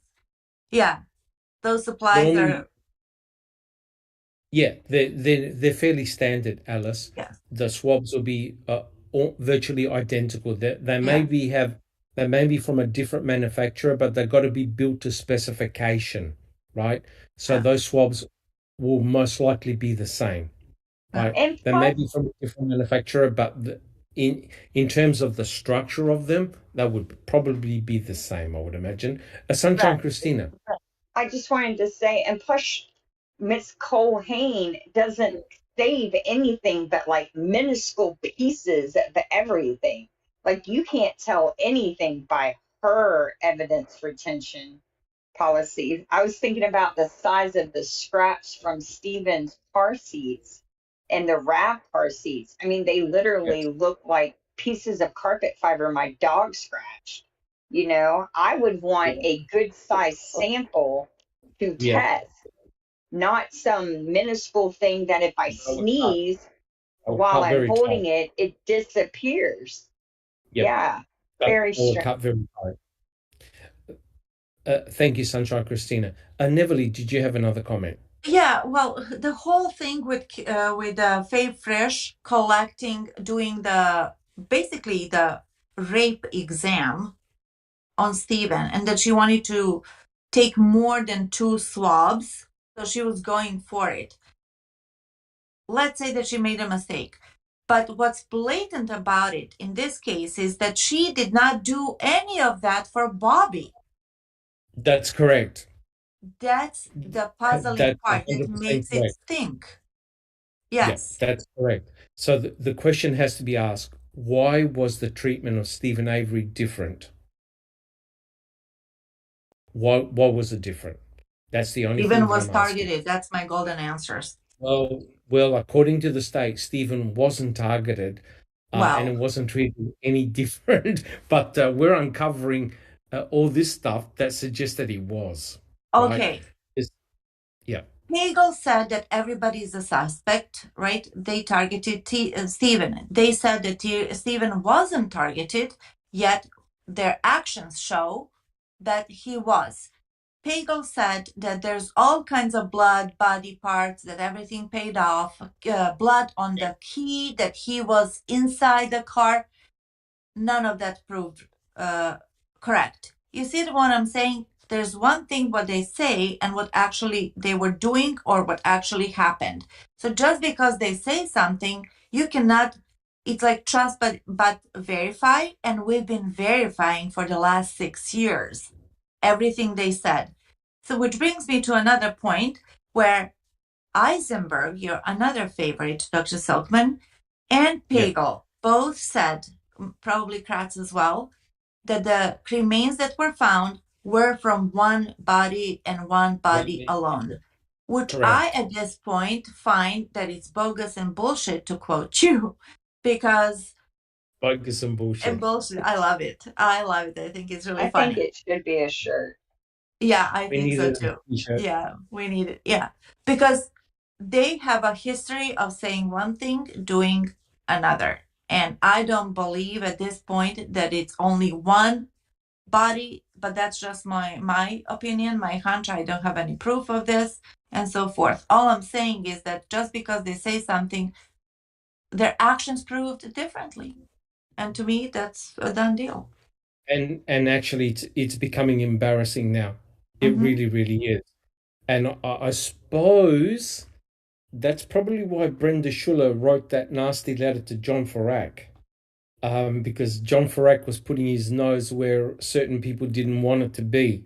And now we're reading it as part of our podcast series, and it's generating incredible discussion, even though we have slightly moved away from Bobby's obsessions. But you can see it. Both Bobby and Stephen were taken to the same place, and the treatment, they were treated very, very different. All right. Neverly, would you like to continue? Sure. Oh, sorry, Sunshine Christina, did you have a comment? No, I forgot to mute. I No, apologize. no worries. No worries. Thank you, Neverly. If you could continue, that'd be Yes. great. Investigator Wiegert immediately stopped Frisch and the exam was concluded. Investigator Wiegert had Frisch dispose of the 2 swabs into the biohazard sharps bin. Frisch also took buccal swabs from Stephen's saliva. It is quite curious to look back years later and realize that both Wiegert and Fassbender thought it was crucial they needed to be sitting in the very same room as the Manitowoc nurse who collected Avery's DNA, only to mess up and obtain more DNA samples than necessary. But if being present to watch Avery's DNA collection was so essential, why did both Wiegert and Fassbender choose not to accompany Avery down the hall to obtain his fingerprints and palm prints as well? Well, guess So what what? he's saying that Wiegert and Fassy made a point of being present when Stephen was being processed for those swabs. I don't want to say the R word anymore, for the swabs. But they were not there when they took their fingerprints and a buccal swab. Thumbprints. Yep. Yeah. Because it's easier to plant DNA than it is prints, right? Of course, yeah. Yep. Okay. Agent Fassbender's report is not credible because Nurse Fritsch never mentioned in her charting disposing of the groin swabs. There we go, Zellner said. Yeah. Agent Fassbender's report directly contradicts Mr. Avery's account of his examination as described in his affidavit. Quote, contrary to Agent Fassbender's report, Investigator Wiegert told Nurse Frisch that he would discard the swabs while Agent Fassbender, escorted Mr. Avery into a separate room to get his fingerprints. As Mr. Avery followed Agent Fassbender and Nurse Frisch out of the examination room, Mr. Avery heard Investigator Wiegert tell Nurse Frisch to give him the groin swabs, and Mr. Avery observed Investigator Wiegert walk to the examination room receptacle as if to discard the groin swabs. Mr. Avery observed that the investigator Wiegert did not drop the groin swabs into the receptacle, end of quote.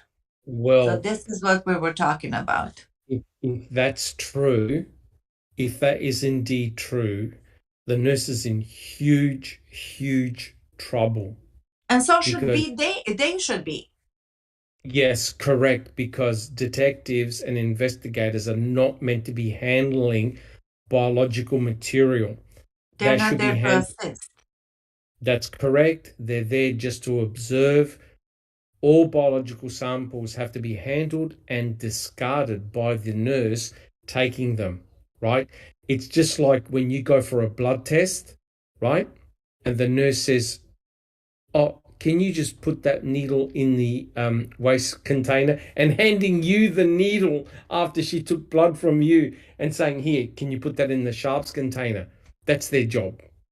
As in, they're going to lose their job if they try a stunt like that. So if that is indeed the case, the nurse is in huge trouble by giving those swabs to Uyghur. I've got no explanation for that. Anyone on the panel? Can anyone explain that? None of that looks legit. That's what I'm saying. And I think that they've done it before. And I think they're playing, one into like each other, that they have a system, quote unquote, of sorts. You know what I mean? Because she could have said, hey, sorry, I can do it. No problem. Not make a scene. Just take the damn swabs and put them where they belong. not give it to him, and he pretending to throw away.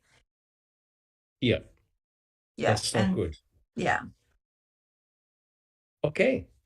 The illegal collection of the groin swabs is yet another reason why Avery's murder conviction warrants being overturned, according to Zellner. Investigator Wiegert, as an experienced investigator, would have known that taking groin swabs was not authorized by the search warrant, which permitted only the collection of saliva and blood samples.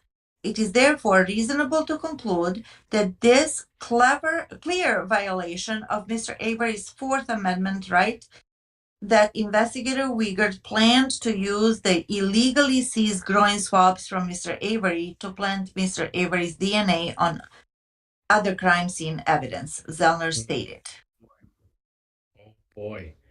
And down below is the footnotes used by Ferak for anybody who wants to look up any additional information. So we've actually concluded the chapter. And Wow. I tell you what, I know, it's a miracle. It's a miracle. Know. But it goes to show how, if this is true, this demonstrates the differential treatment of Bobby Dassey and Stephen Avery in the collection of the samples. And to this day, I cannot explain why they took groin swabs from Stephen and only from Stephen, and why Nurse Fritsch started to process him as though he was a suspect in a rape, in a sexual assault, using the light, collecting groin swabs, and then Fassbender and Wiegert telling the nurse, no, that's not authorized. And the nurse handing over the swabs to Wiegert. I just find it so hard to believe. I really, really do. Which that's part, a despicable offense. What do you mean? What do you mean you find it hard to believe? If that's true, that the nurse handed those swabs to Mark Wiegert, and then when you look at the chain of command of the hood latch swab or swabs, the last person to hand them in was Mark Wiegert. So it just does my head in, guys. I cannot understand and it. Also, what the hell? Him signing, Mark Wiegert signing Tyson's name is a huge breach. That's a red flag. That's a red flag. Huge. I cannot sign my colleague's name. No, correct. That she did something I was supposed to, and vice versa. Correct. You cannot do that. That's illegal. Oh boy. Isn't that felony forgery? Isn't that a felony because you're forging an official document? You'll be in huge trouble. You'll be in huge trouble. But I can't understand if Nurse Fritsch is an experienced nurse, and obviously this could not have been the very first time she took buccal swabs for law enforcement. I cannot believe she would make a mistake like that. I agree with you guys. Fassbender and Wiegert, I reckon, whispered in her ear and said, do it. Just take it. And you now get the criticism. Years later down the track thinking, well, were those groin swabs used to swap for the hood latch swab? To nail Stephen Avery to say, see, his touch DNA, his sweat DNA was on the hood latch. And it's bizarre because, guys, think about it. If Brendan Dassey never opened up his mouth, the state never would have known about the hood latch swab, nor IDMFL. It's scary when you think about it. Let's be clear here. Let's be clear here. Yes. In my opinion, they had Brendan say those things so they could then add that evidence in. Right? Correct. Brendan didn't on his own come up with these items. He was prompted, cajoled, bribed, threatened, and convinced he was not going to get in trouble. He'd be back at school to take his test in order to say the things he said. Correct. So just want to put that on the record. Yeah. So the important point here is that the investigators, they needed something from Brendan to tie him in, right? They needed something, a narrative from Brendan to tie That's him right. in. So they tied him in on two important criteria. They tied him in with the Stephen going underneath the hood, because remember, Jack 61, and everybody else, the investigators knew that the battery terminal was disconnected. So what Fassbender was wanting from Brendan was, yeah, we disconnected the battery terminal. But somehow they only got from Brendan, yeah, I'm sure my uncle went under the hood. Boom, hood latch swab, right? Secondly, who shot her in the head, Brendan? Well, Stephen did. Yes. And so hence you now had the introduction of item FL. So you have item FL and the hood latch swab 149 days plus after the event, Yeah. right? And we'll talk about the hood latch swab another time when we look at Ferak's other chapters. But it's mind-blowing. You saw it right here. The differential treatment between Bobby Dassey and Stephen Avery. Amazing. Yeah, it is. It really is. One was clearly the star witness, and one was going to be convicted. Also, Correct.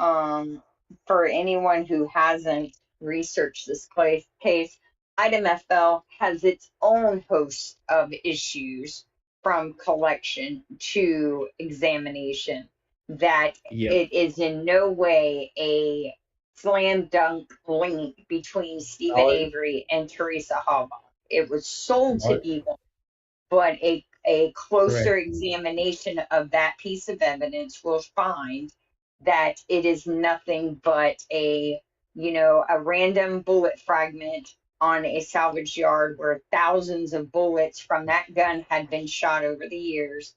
It doesn't have Teresa Halbach's blood or brain matter on it or Correct. tissue. It has the gun it supposedly came from was mass produced.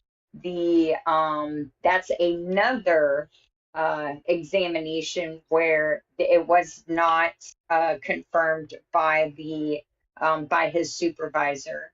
And gun matching, bullet matching to gun science is speculative at best. There's a lot of trouble with it. Correct. 100% correct. Look, thank you so much, Sunshine Christina.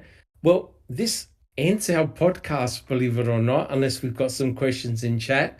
But what I like to do is I like to go around the panel, and it's great that we finished this chapter. We'll start a brand new chapter next week. Alice, how are things coming along, and have you got anything to share with us? Hi, Doc. Yeah, I'm thinking about getting back to doing my Luke Mitchell case. Some great news. We have hit the 25,000 signatures that we Awesome. needed for the petition. It's actually over the 25,000 now. You can still go and sign it and everything like that. So that is fantastic news, and thank you to everybody who signed it, shared it, spread the word about it. So now what we're going to do is we're going to write to our MSPs, which is our members of Congress sort of thing, our Parliament and that, to the specific heads, head of the Justice Department, the Secretary of Justice, things like that. So we're going to send letters to them, and then sometime in the future we're hoping that there's going to be some type of vigil, silent protest type thing, while the signatures are getting handed over to the local parliament, because that's what we want to do. We want to get it to the local parliament. Scott Forbes, who was part of Luke's legal team, has wrote a new book, and it's called A Long Walk to Justice.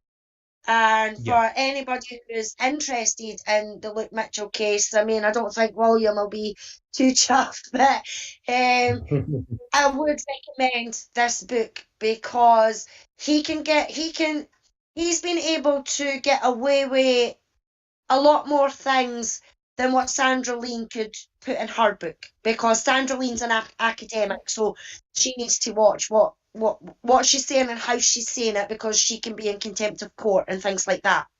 But in Scott's book, he has broke down the other people in the case, you know, like Joseph Jones, John Ferris, Gordon Dickey, Mark Kane, these characters, and he's went into more detail on these people. And the more you read about these people, the more that you can see that they should have been suspects, even more suspect than what Luke was. I mean, all these other characters had mental health issues.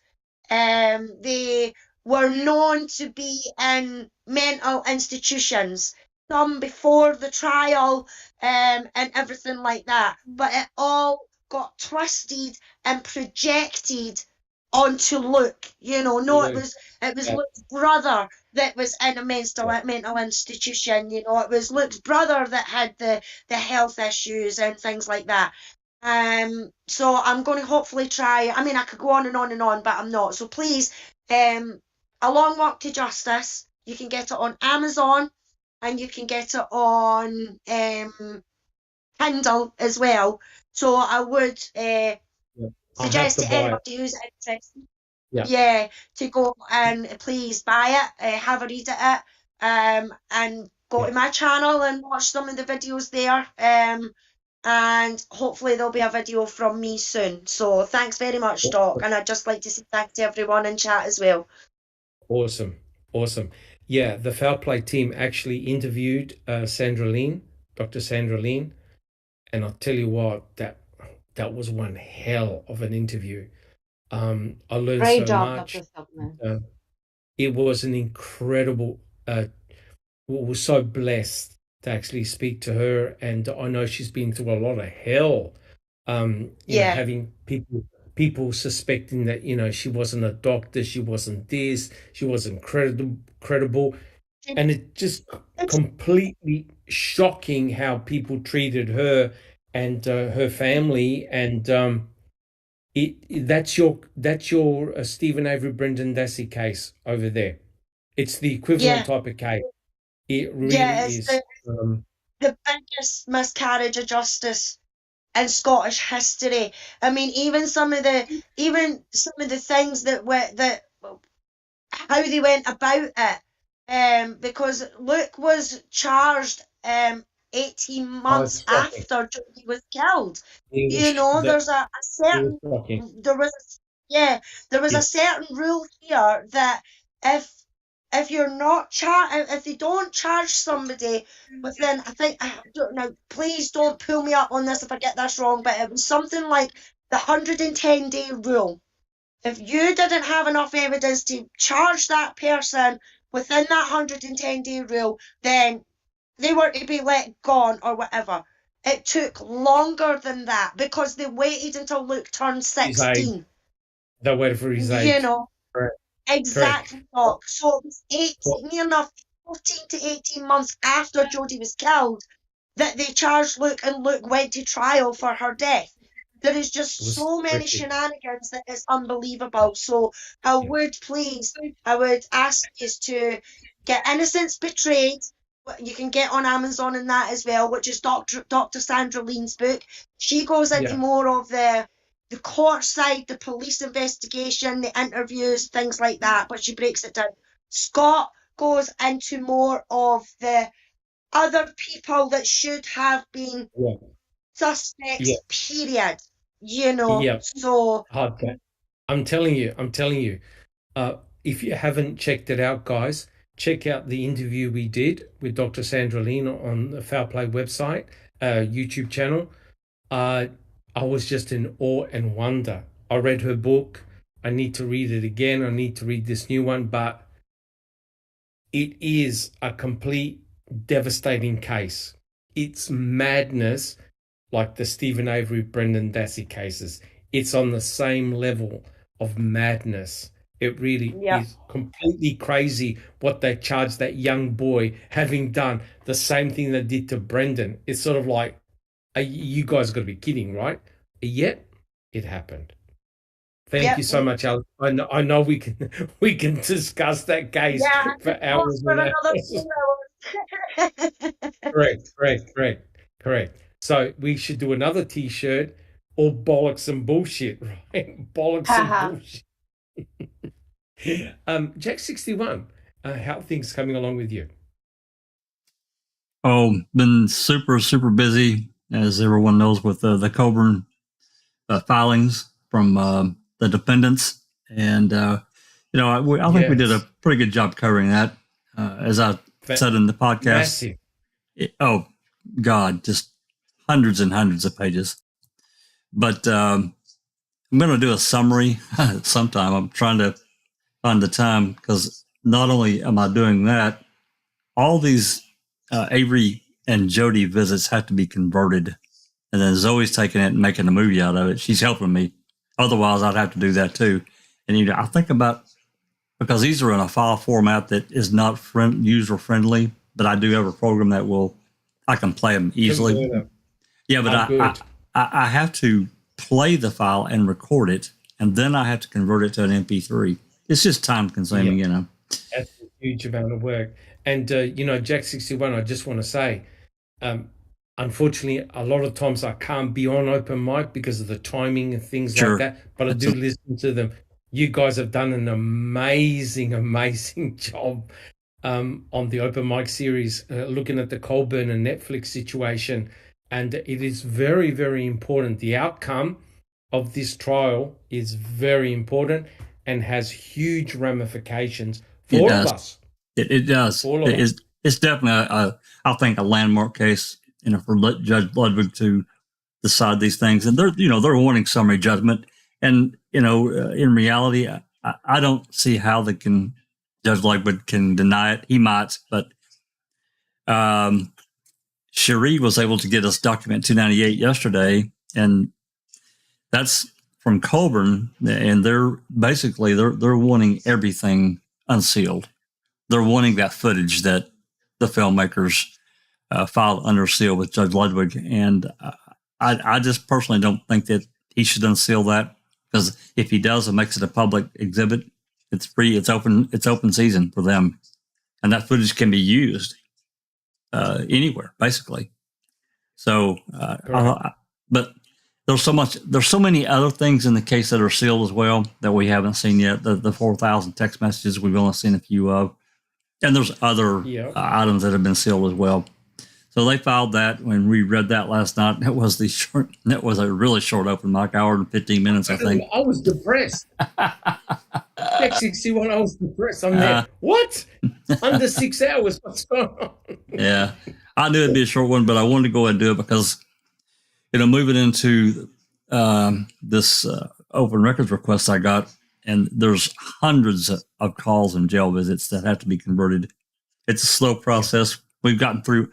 Zoe's got through March, uploaded for the jail visits, and then I'm doing April. I've still got, I think, 5 or 6 more. As it moves into, you can tell a distinct change from February to March in these visits. You can feel it in these calls.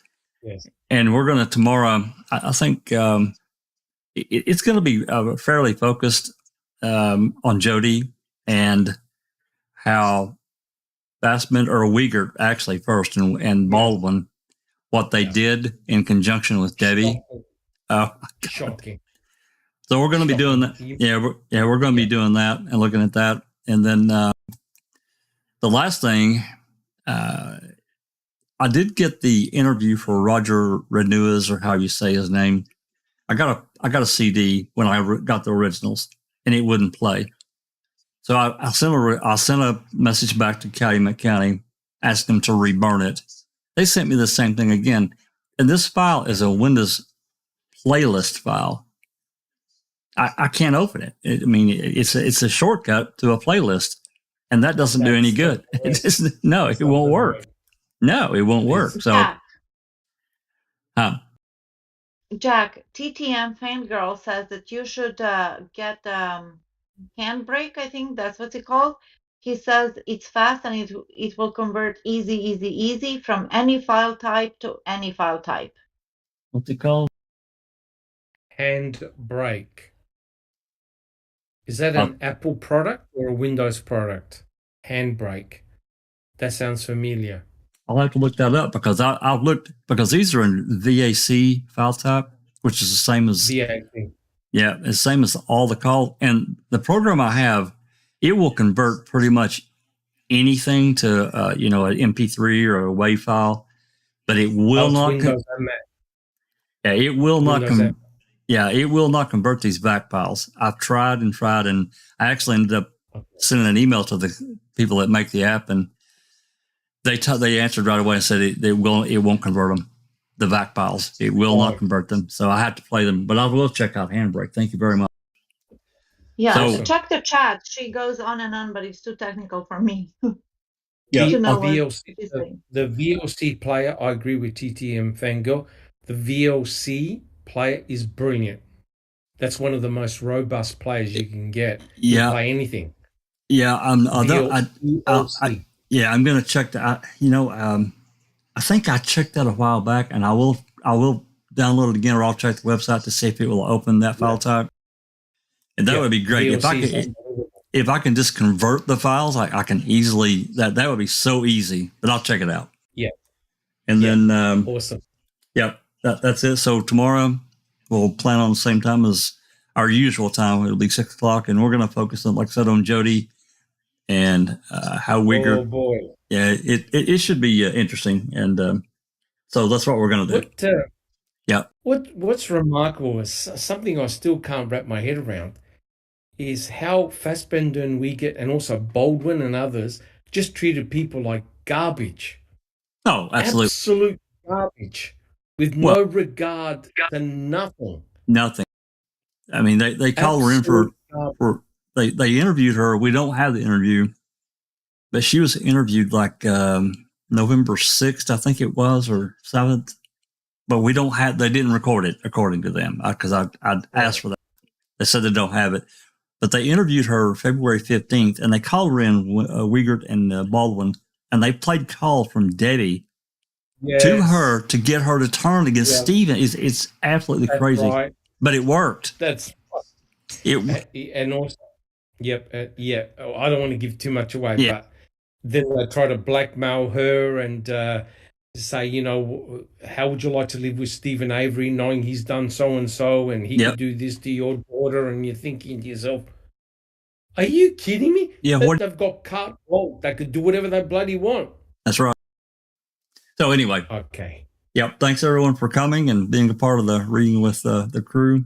It's Dr. Silkman and Neverly doing a fantastic. I love it. Absolutely love it. It's a great book, and there's a lot of insight in it. So we'll check everybody out. Hopefully everyone can join us tomorrow for the open mic, and we can have another discussion. Fantastic. And Neverly, how about yourself? How are things coming along? Things are coming along actually really well, Dr. Silkman. Apart from my private life and work and whatnot, I'm really getting back into the whole case. I took some time off, but you can run, but you can't hide, right? No. I'm back full force, like diving deep into all of this. Really enjoying working with you. Thank you for your patience and all your mentoring. And open mic is fantastic. We're learning a lot. I gotta admit that this whole Netflix and Colburn, what's going on back and forth from both sides, actually is very, very interesting. It's just, I don't know, I kind of feel bad for handy because I'm a decent human being, if I may say so. But on the other hand, he asked for it, so there you go. Unfortunately, he put himself in the spotlight and in the flame. And Netflix weren't going to just lie down. They weren't going to just lie down and take it. So he's going to get it both barrels, I'm afraid. What can you do? And here we go. Maybe it's a full circle. You know how the state does not readily overturn cases because they want to protect the verdict, not just for, embarrassment or whatever, but also not to open the door, floodgates actually, for other cases to pour in. Same thing with Netflix. Guess what? They're going to be fighting like tigers to stop all of that because we know who's next in line. First of all, in this case, it would be Kratz and all the other cases that would just start lining up against Netflix, and they don't want to do that. In my humble opinion, Yep, it's a watershed case. It really, really is. The consequences are just massive, right? So if they let Colburn in, every documentarian is in big trouble. Every YouTuber is in big trouble, etc., etc. It's gonna, it'll be, it'll be very interesting. Thank you. And thank how you are very you, much. Dr. Silkman? How are you getting along? Me, I'm doing my best, looking after my health, getting better all the time. I was silly enough to buy myself a new iPhone 14 Pro Max. Nice job. Wait a second, you just bought a MacBook, didn't you? Yes, that's what I'm doing my podcast on. So now in front of me, I've got my phone, my MacBook Pro, and my iPad. Not that I'm an Apple shill or anything like that, but at least everything works, which is really, really great. So I can do my podcasts in my room over here. I've got everything at my fingertips. But Good.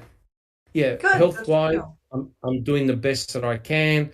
I'm in and out of hospitals all the time. I've got an appointment tomorrow and the day after. So, but at least I'm making progress, which is great. Thank you, Neverly. And finally, thank you. And finally, we have Sunshine Christina. How are things coming along with yourself? I'm doing well. I'm working on my what would it be called? My re-debut podcast. I got a couple of ideas, and I'm experimenting with. Some people may use these project boards to plan it out. So that's funny that you got a new MacBook. I need to speak with you about that because I'm getting ready to get a new computer, and I'm leaning towards that. My girls both have them and they swear by them, and I have an iPad and an iPhone, so I think it would just be logical to get one. Yeah, the M1 MacBook Pro, the one with the Retina screen, is mini LED off the planet. It is ridiculously good. Yeah. It's that quick, that fast. I'm doing this entire podcast, the casting, directly from my MacBook Pro, and it's awesome. Absolutely awesome. Well, my concern is I have zero experience on a MacBook, and so I'm just wondering what the learning curve is. Is it your first one? My very first one, and it took me about maybe a couple of hours to navigate around. And what you find is what Apple have now done is they've changed the operating system to look very much like an iPad. So if you can work an iPad, you can work this. Before, the MacBook Pro was very separate, the operating system, but now they've made the interface look like an iPad, and the iPad interface is very similar to the iPhone. So if you know how to use one, you can use all of them, which is amazing when you think about it. Definitely. Yeah. But and I also am just really enjoying going through John Ferak's book. I think this was a brilliant idea, and there's I've read it years ago, um, back when I was, data dumping all the information when I watched the documentary, and I never caught the she turned the lights off until today. And so I think there's little nuggets that are to be gleaned from rehashing this evidence. The more we look at it, the more we're going to find because the more data we now have, right? So Correct. it's a brilliant idea. And I think I also think looking at the book collectively as a panel and also with our fine members in chat, it just elevates it to a different level. It really, really does. I'm learning stuff and reading stuff and seeing connections that I never saw before. And the fridge stuff, the fact that she was a nurse involved in sexual assaults and was actually processing Stephen like he was a suspect in a sexual assault by using the lie, by taking groin swabs. You think to yourself, wait a minute, this doesn't sound right. So yeah, amazing. Awesome. Thank you so much, Sunshine Christina. And again, guys, I'd like to thank everybody in first of all my panel members for their wisdom and knowledge. Like I said, I'm only part of a small part of the team, and we all work together as a great team, and we produce a lot of good stuff. We're not all perfect, and we're learning all the time. Again, we're here. We want to learn the truth, what happened that fateful day. And I'd like to thank everybody in chat for their support and excellent questions. If you like what we've done, please subscribe and give us a thumbs up.